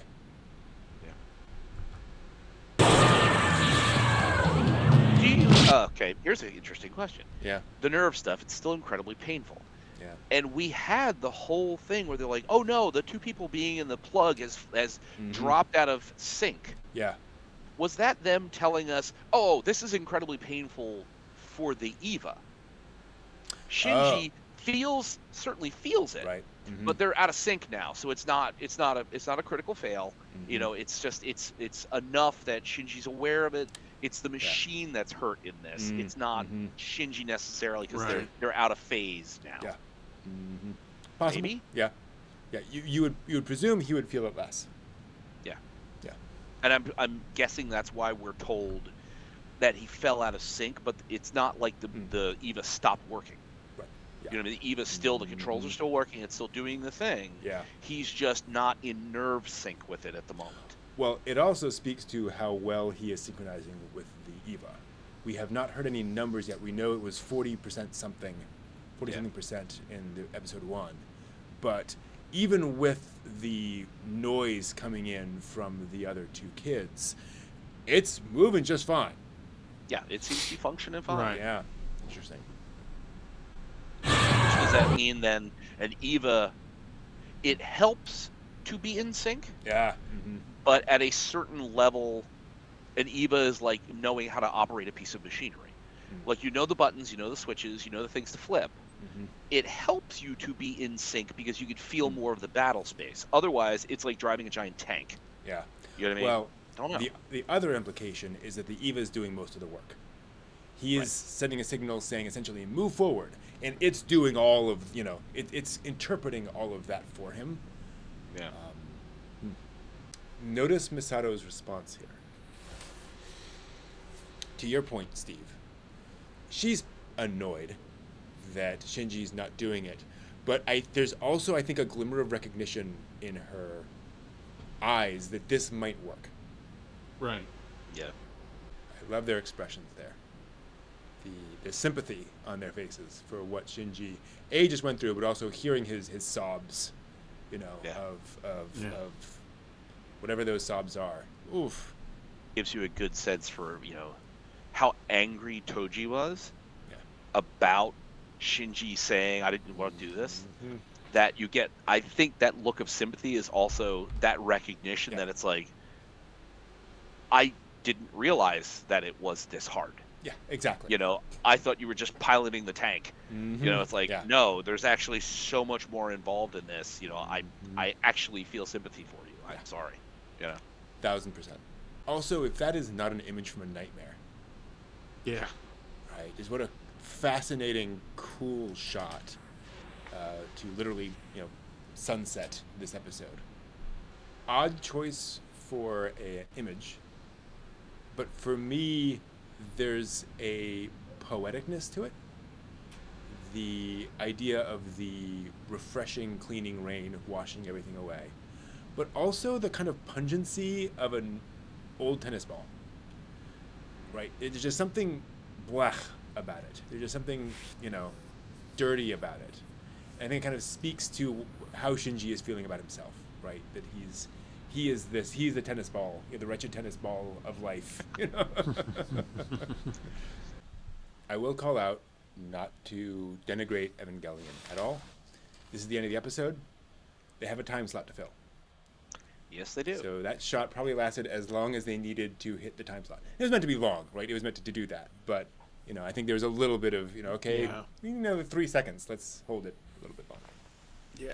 But it does speak to, there's what a strong ending, right? Where having this shot of somebody trying to reach out to Shinji and then chickening out.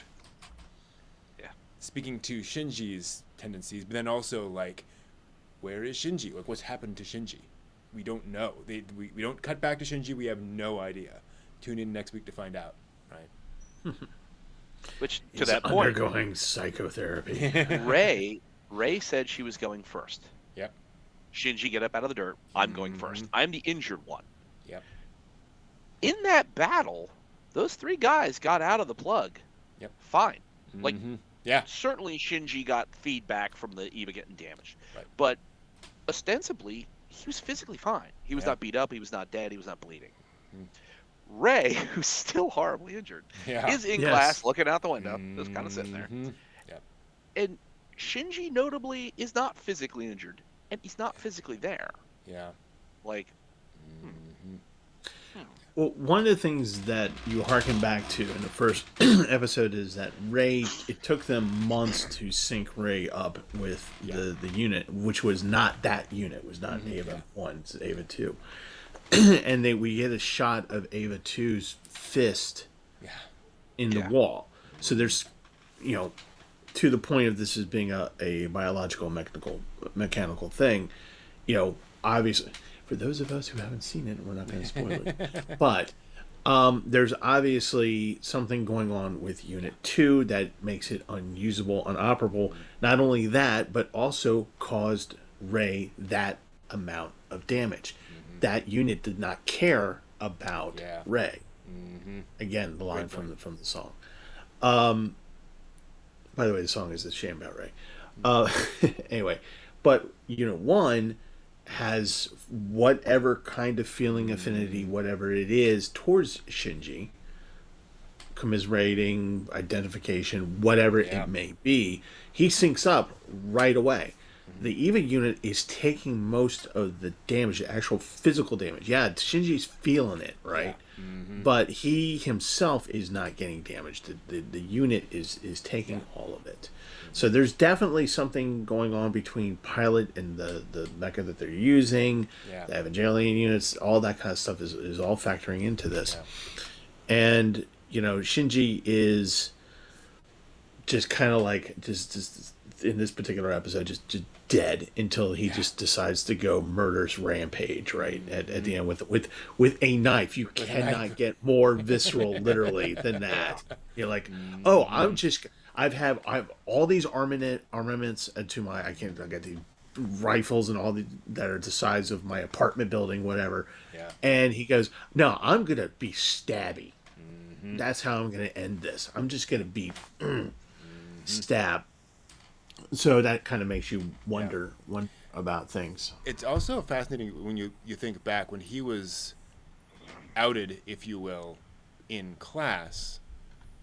They ask him, what's his ultimate attack? Some kind of knife. Meaning, the knife is the ultimate attack, right? Yeah. Because you need to take out the core, right? As we know, the guns are just to slow it down, basically. Yeah. But that's like what they need to do. The reason it worked with the Berserker is because the Berserker grabbed a piece of rusty pipe and just bashed it a bunch of times. Yeah. But to think that Shinji has to use that knife as the only way he can win, right? Like to your point, like he's getting stabby because, oh my gosh, this is the only way I can actually get to the heart. It's horrifying. And I appreciate Shinji's and in real life the voice actor with the lung capacity to Just to keep screaming. Yeah. Just one entire scream through the whole thing, and it's just like, which kind of makes you wonder if maybe this isn't just like his way of letting all that rage just transferring it onto the angel and just you need to superimpose Gendo Akari's face onto this little yes door. Right. actually as the battle was continuing I like half expected him to like start yelling, I hate you, Dad! I hate you so I hate you, Daddy. much! I hate you! Well, think about his ultimate attack. To the point about it being a visceral thing. Shinji, to defeat the enemy, has to get close to it. Yeah. And Shinji is terrible at getting close to anything. So this is to overcome the obstacle, so whatever that may be, whether it's an angel, whether it's whatever it is, Shinji has to get close. Yeah. To overcome the obstacle. He has to overcome himself to approach, to get close, and to perform. And to be clear, even nerds, we know that later on they take these things out with other things than knives, right? But the implication is that requires a lot of high expertise and getting exactly the right angle and shot and so forth to kind of hit and take it out from a distance, which is actually even works further to it. You have to be paying attention to the other person, right? You have to like really focus in, which Shinji is not good at. No. Yeah. Well, you get more. These are the parts of how Shinji is becoming more connected to himself, to other people. Yeah. And I think by the time you get up to more distant ability to deal with overcoming the opposition, that is in relation to other people and togetherness. So this is, I think, symbolizing establishing that formative moment where it's about he has to get close, and it hurts. Yeah. Getting close is extremely painful. That's this whole thing, is trying to get close to do the thing, to engage, to overcome the obstacle. He has to go through this pain to get there, to grow. Yep. And it's like, I think that's where this comes in, and I think that's where, as you're saying later on, now he's starting to work with others, and that's where he's now he's growing closer to people to overcome. And it's just like, wow, okay, the ultimate for Shinji, the ultimate thing is a knife, because you have to get in close. Yeah, great point. It's almost like I love you, I hate you. I love you, I hate you. Yeah. It's also remarkable to think that I can't think of another mecha series. I literally can't. Where the main pilot has gone through this much growth in the first 3 episodes. Usually they're pretty much the same for most of it. And then there's some Yeah. growth later on. Amuro, arguably, there's some growth there. There's some maturity as he gets in the Gundam and he starts, getting together with the other pilots. Like there's definitely some. Actually, no, I will say Amuro counts, but outside of that, like this is a remarkable amount of change. Well, as I say, Soletta Mercury, Witch from Mercury. You see her development, but again, it's not the first 3 episodes. Yeah, exactly. It is Right. over the course you see how she develops her own character and how she sort of comes in. But that's another Gundam. Yeah. You know what I mean? It's like I'm trying to think of like how many other mecha shows like can I think of like that kind of development? It's like not many. And to be clear, Shinji hasn't changed all that much. Right. He's kind of gotten over that initial fear to be able to approach someone else, so to speak. Yeah. Metaphorically here. And yes, he's gotten to that point, and he's now willing and able to pilot the Eva. And that's about it. Yeah, I mean, and it's not by any means like, oh, he was so transformative. Now he's the ultimate Eva pilot. Yeah, no. It's like, No. no. We've overcome some obstacles, and we've still got Shinji as the person who he is. Yep. He's gotten better at some things, but he's still Shinji. So you're going to still have some prevaricating. You're still going to have self-doubt. You're still going to have self-loathing. But we at least can see enough progression that you're not just going to give up and be like, I'm tired of watching this show. All he does is whine. He's not going to do anything. It's all going to be the same thing. It's like, no, you got some hope for a little bit of progression step by step that you can then look forward to like, wow, how will he turn out?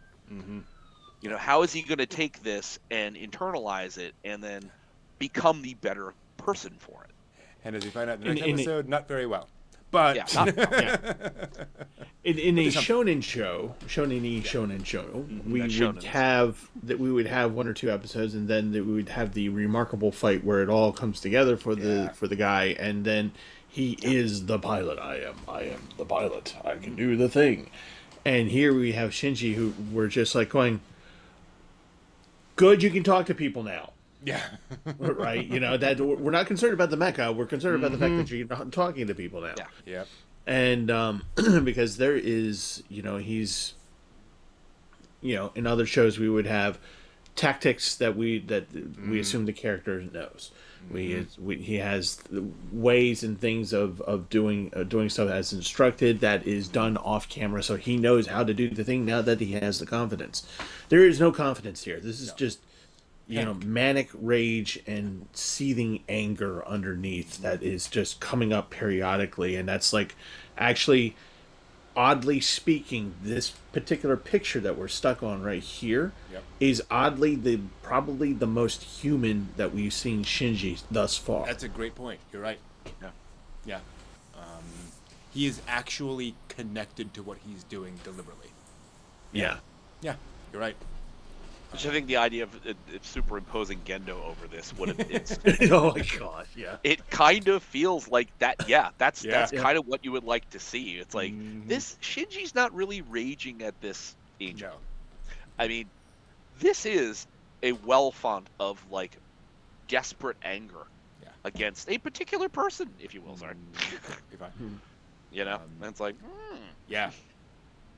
It should also be pointed one out. question. Go ahead. No. I was going to say, one question to ponder as you watch this series, for those of you who haven't watched it, how do they know to go to Tokyo 3? Ah, indeed. Yeah. It should also be pointed out, even with this growth from Shinji, his reaction is to disappear. Mm-hmm. Yep. He doesn't go to school, he just vanishes. Now, of course, we don't know if maybe he's been, mentally traumatized and he's in a hospital bed, possibly. But the implication is no, he just doesn't want to see anybody. Which is a shame. he didn't run away from the battle, but he ran away from Everything else. Yeah. Hard to say. Also, it's interesting. I just answered my own question. Why didn't they ask Rey? Why didn't Toji just go up to Rey and say, "Where's Shinji?" But they don't know she's a pilot. Like, Right. That hasn't been established yet. So fair. Yeah, Shinji hasn't had a chance to reveal that top secret information yet. Oh, and her over there, the reason why she's all messed up? No. Although I think Let me tell you guys about this secret organization I work for and all of its personnel. Shinji. Here's a USB on everything I know. Okay, here you go, guys. Everything. Here's all the schematics. You don't bother looking it up on the internet. It'll be fine. Yeah. Well, to that point, like, let's contrast the beginning of this episode, where Shinji's alone, and he's going through the motions, right? And then in class, he is completely isolating himself. Just find an empty desk and sit there. And then by the end, he's got this determination to him. Like, he's and notably, just find it. He's got people to protect. But following the orders technically didn't work. Meaning he pulled around, fired the gun, didn't realize he was, obscuring what was going on with his bullets. Smoke he didn't do it grenades, effectively. yeah. But that didn't work. So Shinji adapted. Yeah. Right? He left out of the way, he got out of the way, he did what he could to adjust to that moment. And then when he lands on them and they climb in, he decides to pull the knife and go for it. Now there is an element of, to Steve's earlier point, kind of that manic panic in that moment, where I don't know that his decision to pull the knife was grounded tactical decision making, or more like, I've got to do the thing, right? But he did do something. Well, it speaks to your first point about when he's just sitting in the Eva and he's hearing, oh, you click the switch, oh, you do the thing, and he's just like, yes, yes. It shows Shinji learned something. True. Because to pull that knife, when Masato's telling him, get out of there, retreat, do the thing, he flips the switch, reaches back, grabs the knife out of its holder, and draws it, and proceeds. Yeah. It's like, he learned. Yeah. He learned something in his training. He's not just disinterested like he was sitting in the classroom. Yeah. He actually took the repetitive learning and absorbed applied that knowledge to do the thing. I'm like, great point. Yeah. Stay in school, kids. yeah. Here, balance a checkbook. A who? Like, just repeat the process. Boy, balance a checkbook is many people's angel, isn't it? Yeah. The angel to defeat, balancing a checkbook. Money comes in, money goes out. How does it equal anything at the end? Keep working on it. Keep working on it. Yeah. Math is hard. Mm-hmm. I'll also call out how effectively they're able to tell a story of character revelation and growth, of like, okay, this is what Shinji is like, this is what we're learning about him, this is how he is evolving, and here's how the characters around him are seeing him, sort of Shinji through other people's eyes, if you will, with a monster of the week. We had our battle, and we had some character development and some more exploration of the various characters around him. And to your point, now we're seeing more about Misato, and her approach to command. So a lot accomplished in this episode. For the length of the episode, how much actual fight did we have? Depends on how you count, because really, the actual combat scenes, was that a half of the episode? Less than half, because it shows up here in 15 minutes in.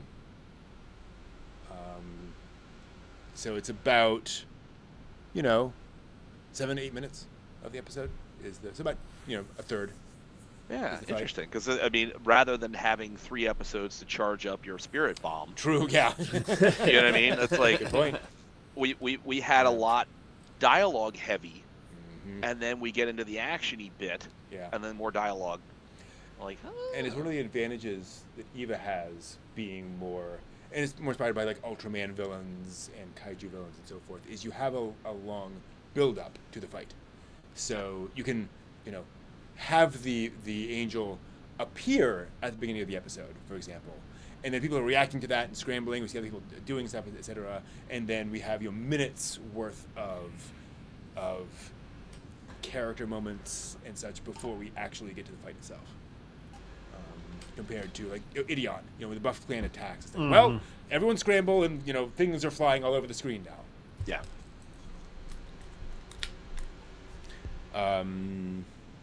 So what do you all think this episode has done to further flesh out Evangelion as kind of a universe at this point? Like, how much more would a viewer understand about what's going on at this point in the show? I think one of the strengths of Evangelion is that through visual, not necessarily explanation, but through visual, we get a pretty good idea of what this world is. Yeah. And, even though there's a lot of mystery behind the angels, what they are, that kind of a thing, we have literally rituals, we have literally training, we have all these things that we see through subtle hints and cues of this is the way the world is now. And at the beginning, we're just like, is this, what's going on here? We have this thing that comes down and this other thing that's fighting it, and we have a mopey little kid that doesn't want to do anything. Yeah. And to the point of Damn you, mopey kid. To the point of now we know that, the populace is trained to do the thing, even though it doesn't happen that often. Everybody understands their roles. Nerve is an interagency kind of thing going on to fight these angels. We don't really know everything that's going on, but we know that there is a threat, and we know that something very, very, very horrible has happened prior to this. And we are dealing with people, instead of a shonen show where people are just like, we'll do the thing, and they run off into the sunset. You have two bio mechas just like stabbed onto each other, just holding each other up, and just through their sheer weight of their bodies. At the end of it, it's I wouldn't call it grim dark just yet, but it's grim. Yeah. So you definitely get an idea that this world is, and harken back to the tennis ball comment that you made about it being crunchy and everything. To me, this is like you're talking about the cleansing. As you see how things are kind of orderly, you see the lines, you see the cleansing rain. It's not a storm, it's just kind of just enough to wash away. And then you have this raggedy old tennis ball just sitting out there cast away, and then you kind of wonder, is it worth it? Is that what that tennis ball means? Is just like, if you're just going to cast stuff away, is it worth it? Is any of this worth it? Yeah, great point. Speaking of casting things away, just something that popped into my head. See if we can find it again. Where's the moment with recycling?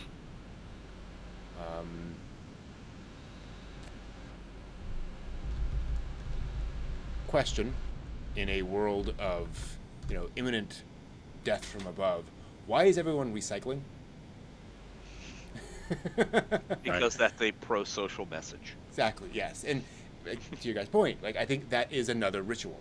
Right? It's just, this is a thing we do that we all do that just keeps us connected and sane, right? Like this is it does, putting these few people left on the planet doing this much recycling is not going to make much of an impact on the trash problem, Right.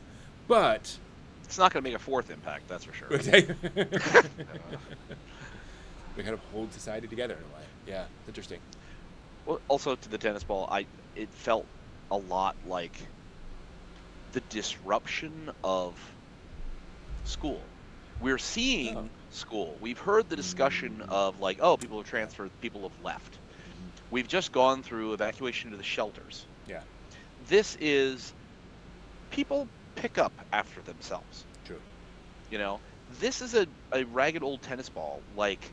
People they're not playing tennis. Yeah. They're not outside doing things. That one shot we saw of a room that looked like a music room. Yeah. that had no instruments in it, no chairs, nothing. It's empty. These are things that are themselves cast off. Yeah. You're not doing sports things. You're not doing music things Mm-hmm. because this isn't a time for that. Yeah. You know what I mean? This is you're leaving stuff behind. You're making sacrifices, Yeah. both literal and figuratively, to achieve the end, which is to survive the angels. Yeah. You're not playing tennis. Yeah. For world building, I'm gonna go ahead. You have first. I'm gonna say, going deeper on that, why on earth are they sending Shinji to school? Why is your pilot not being kept at Nerve, right? So he could jump into the EVA at a moment's notice. And I think that there's two reasons. There's really one reason. Astro Boy. Shinji needs connection. He needs other people. He needs a normal life. When I say Astro Boy, there's a whole thing about how when Astro Boy was being made, there was a question, why would a robot need to go to school? Because he is a robot boy, and he needs that socialization. Right. Shinji's being sent to school for socialization and isolating himself. So why is he even bother going to school? He's missing the point of school, in other words, right? That, like, but wouldn't you also have a social message to that? Because if you keep Shinji and Rei at Nerve, you're educating two children in a military education to do the military thing. And that is there a message here to be like, no, these kids, they do the military thing, but they are still just kids. So they need school, because you don't want to regiment and militarize the school. You want the kids in the school to come and do the military thing. I would say don't school them at all, right? Like, you're a pilot here to save the world. You can miss school for 3 months, right? Right. Right. Like, you need to be here on call all the time, and we'll deal with whether you know algebra or not some other time. That's not really important right now. But that's what makes my thinking, as we talk about oftentimes, like, the school riots, the student protests. Yeah. Is there an underlying message to that? Yeah. Where it's like, you want them in school for plot point, but also somewhere below that's like, we want them to have, like, a less militarized experience. I'll actually go one further. I suspect they couldn't get away with that on, like, Japanese TV. Or TV in general. Yeah. Like, I think that would be a bad message to send to kids. Right. So I think they would just, you would need to do that, otherwise parents would complain. Well, now and then, here and there. Ooh. Wow. Talking about militarization of kids. And it's like, I think that's on television, that might have been a hard thing to do, because you're right. That would be the easiest thing. Just put Rei and put Shinji in, like, a private classroom at Nerve, and then that way, when the bell goes off, they're right there. Yeah. But it's like, there's got to be a reason why, beyond, obviously they need a connection to the society they're protecting, but also it's a better message, I think, to sell the idea of, like, oh, these are normal kids in a normal-ish environment, and they have to, normal kids, very normal-ish, but they have to rise to the occasion, and they're use their training, but they're just school kids. Like, okay, maybe that's more acceptable. I don't know. I think it's a combination of two things, which is, or maybe three things. First is that, again, this is just a way of normalization for everybody, Misato, one of the points of Misato is when she's just like, look, I've just been up all night on shift protecting us from, the baddies, and I need to sleep, go to school, don't be here, And I think it's just a normalization of, you're a kid, you're expected to go do this thing. I think another part of this is that, despite the fact that these kids are chosen, I'm putting that in quotations because we heard that. Capital C. Yeah, capital C, from Ritsuko and Masato, as they're talking over Shinji's head, that he's the third chosen, third child or something like that. But by virtue of the fact that they probably don't have anything for him there at Nerve other than this, and you can only train so much. And so I don't think that he can actually. And also, why live in a place that you hate? A, and B, he is now living with Masato, who wanted to take him out of that anyway. So I think this is Masato trying to normalize Shinji. And the last point, it's going to sound like a joke, and I'm kind of half joking, but being kind of half serious. Even though Nerve is a huge ass place, Gendo lives there. Do you really want those two in that close proximity, knowing that's a large place? Yeah, because we've already had one incident of them just accidentally coming at an opening up of an elevator, and there's the two of them, and we all saw how well that panned out. Yeah. Yeah, it's an interesting point. Oh, and the world building. Yeah. I find it interesting that the microcosm that they make of Nerve and Tokyo 3, because we don't. Is there a Neo New York? Is there a Neo Beijing? It's very much like any given Godzilla kaiju kind of show, where it's like, oh, just Japan. It just gets walloped by everything that happens. The rest of the world do we know, is it gone? Right. Half the population of the world's gone. We know some about what happened to the world, but we have no idea where the population centers are going. In 3 episodes, they don't really say a lot of anything. The angels just appear from somewhere. The rest of the world is doing whatever it's doing.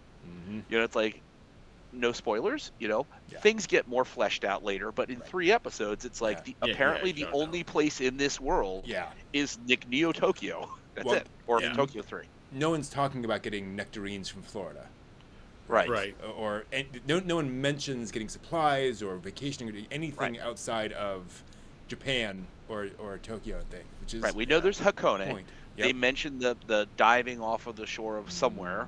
The teacher says, "Oh, I'm from blah blah blah," as he's looking out the window. But we haven't heard anybody say, "Gosh, the snow festival in Hokkaido this year." You know what I mean? It's like you have a sense that it is right around the Kanto Plain, and that's kind of all that there is. Yep. And it's like, that's an interesting world, because to a great degree, you don't mention the rest of the world because it doesn't matter. When I first, it is what is happening right here, right now, that is the most important thing. Well, when I first watched this for the first time, I really thought Tokyo was it. Like, literally just Tokyo. Tokyo 3 was it, and that was mankind. Just that. Yeah. Because that was the only way that my brain was making sense as to why the angels kept going there. And to that point, now that I think about it, think about kaiju films, and so often you will see Gamera fly over Tokyo, and then fly over Beijing, and fly over Moscow, and fly over London, right? Just to establish that it's a worldwide thing. No, none of that. Right. Yeah, this is all just right here, right now, what's going on right there. And again, for the purpose and point of what's going on at Nerve and in Tokyo 3, you don't need to know what's going on in the rest of the world. Because the rest of the world, presumably, if you want to scope this out, be like, oh, there's probably a Nerve branch in like New York, and they deal with whatever they deal with there. Yep. Tokyo deals with whatever it's dealing with. And who cares what else is going on? We are trying to survive here. This is where this show is looking. I'm like, fair enough then, I guess. Yeah. So on a sort of small side note, one of the things I did take away from this particular episode was how Masato and Ritsuko managed their stress. Interesting. Yeah. So Masato's a freaking alcoholic, and her liver's probably just like, I'm out. I'm tapping out. And it's just like, I'm moving. Sorry, you're a bad fit. I'm out of here. I heard this recently. I think Masato has 6 livers. Yes, right. She keep getting new ones somehow. So she's drinking, and her personal space is, as we've noted, a mess, which is kind of a metaphor for her life. Yep. And we have a brief glimpse into that she has not great luck with men. No. Briscoe, on the other hand, she seems pretty well put together, and she seems like she's doing the thing, and she doesn't look like she has all that stress. Even when she's angry, it doesn't. She doesn't look out of control, right? Look at her body. But then we get a language, shot. Very, very constrained. And Yes. then we see her Either cigarette butt dish. Yes. So she has like probably stage 4 lung cancer, and she's probably actually already dead. She just keeps Yeah, I going. mean, she is just knocking out the Now what's cigarette. interesting is that she has these 2 little cats right there, those little neckos right there. But look at the cigarette butts. A lot of the same lipstick color, except for a couple that look a little bit different. Why? Some have no lipstick. Some have some. a little bit. Some have purple. Ew. Yeah. So, Interesting. yeah. But anyway, so we see how Ritsuko just pretty much she goes. She's under a lot of stress, and she probably is just doing the Shinji thing and just going. It's okay. I'm just gonna tamp it all down. It's okay. It's okay. This works. This works for me. Yep. Just smoke 3 packs a day. Holy cow. 100%. Which again, speaks to, like anything, not everybody's got their act together. No. These 2 women who are, powerful in their jobs, they're responsible for things they're doing. They have, the same kind of weaknesses, but different. Shinji's a completely different animal. But they both, strong women, have their weaknesses as well. Yeah. And one other thing to consider. Gendo, on the other hand, has no weaknesses. He is absolutely perfect. Gendo is just Gendo is the 20th angel. No. But one of the things that should be remembered as you go through this show is that Misato and Ritsuko know the second impact that they lived through it. All these kids don't. True. So when you see the more adults like of their age, under constant stress and trying to put a veil of everything's fine, because that's what society for that age group and older are. They're like, we remember the world before this, and now that we know that this is here, we're just trying to put that in the back of our head because we have to live somehow. Meanwhile, the kids are like, I liken it to us, our generation growing up with, the finger on the button at any given point. We were under a very real threat of nuclear war for many years and early on in our lives. And we have kids today that have no idea of that. So now that the world is the way that it kind of is right now, kids are just kind of like freaking out. They're not, well, not freaking out, but they're kind of like these guys, where they're just like, this is kind of neat until they find out it isn't. But until that point, look, they're very blasé. This is the thing we do. We do this every day. And you live, when you have that threat from day one, it's not as bad as when you know that you didn't have that threat before. And, now you do, and you're just like stressed, constantly stressed. So you imbibe in alcoholism and stage 4 cancer with smoke. I just noticed in this image, what video camera has a telescoping antenna? Yeah, good question. Well, that camera is actually also a television. Interesting. So 'Cause it's when a he's Handycam plus TV. Yeah, because when he's talking about the news blackout, he's looking through that. Oh, right. Good point. Yeah. Yeah. So that must be the antennas for as a yeah. TV antenna. Which is the greater question, which is how is he getting reception through an antenna when he's probably about 15 stories underground? Well, it also has a 50x zoom, as we saw in one of the good the Lord. things. That's right. So it's definitely high tech. But yeah, fascinating stuff to see how all of this comes together. Show.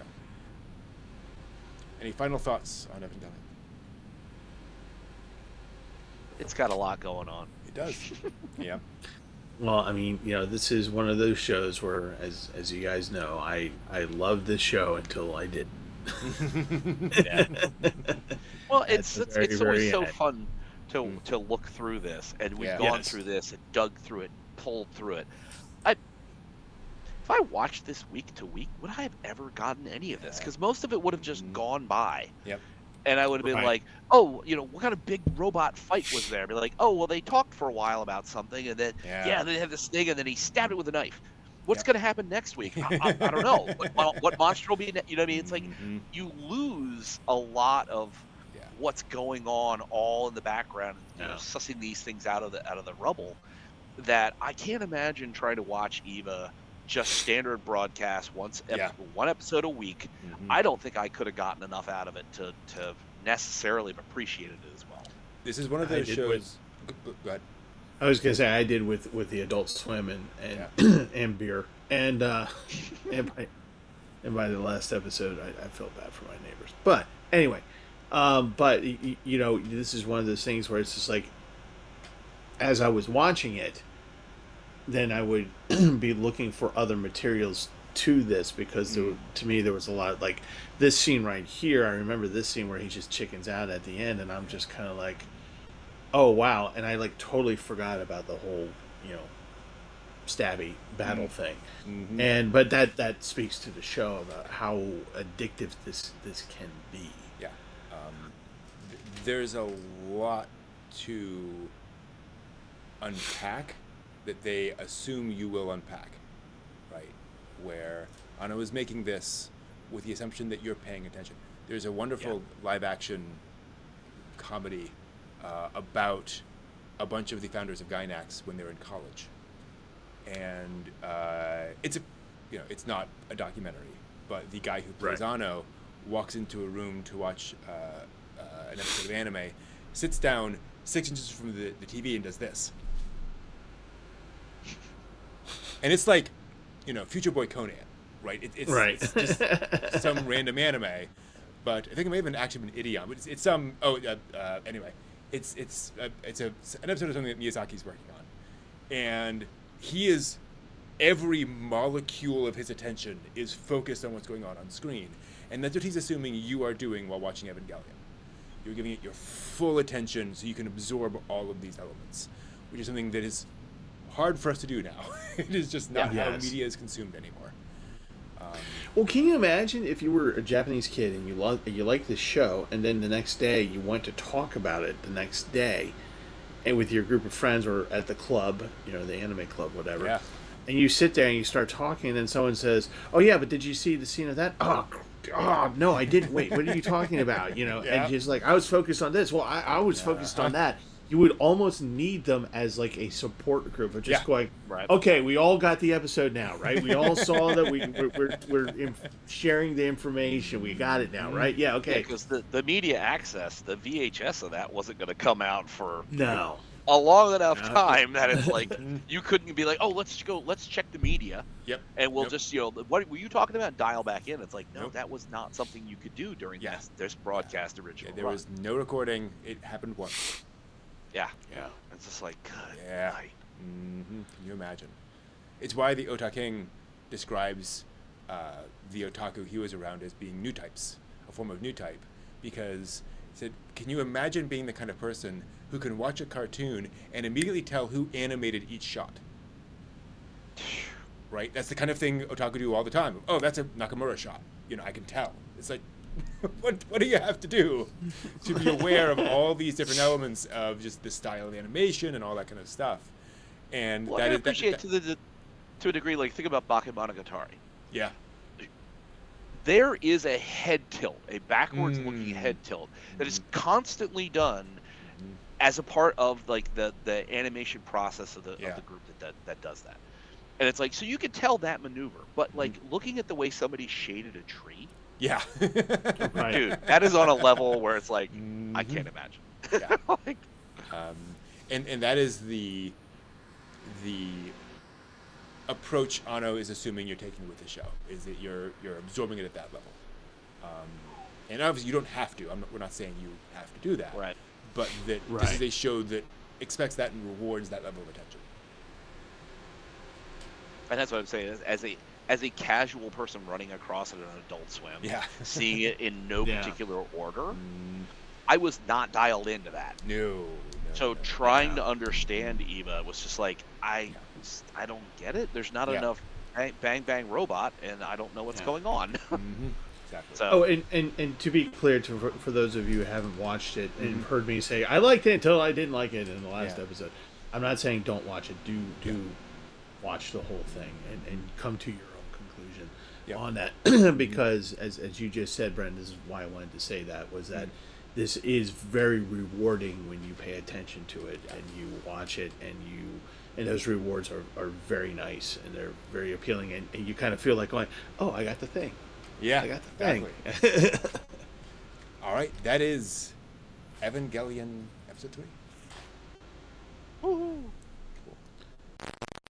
Welcome back. I hope you found that useful. Good news, Mito's finished implementing her fixes. I just ran all the diagnostics, and I think everything is back to normal. Mito's also analyzed the bug, and she's going to send a little something back on its line to give our mystery hacker a little surprise.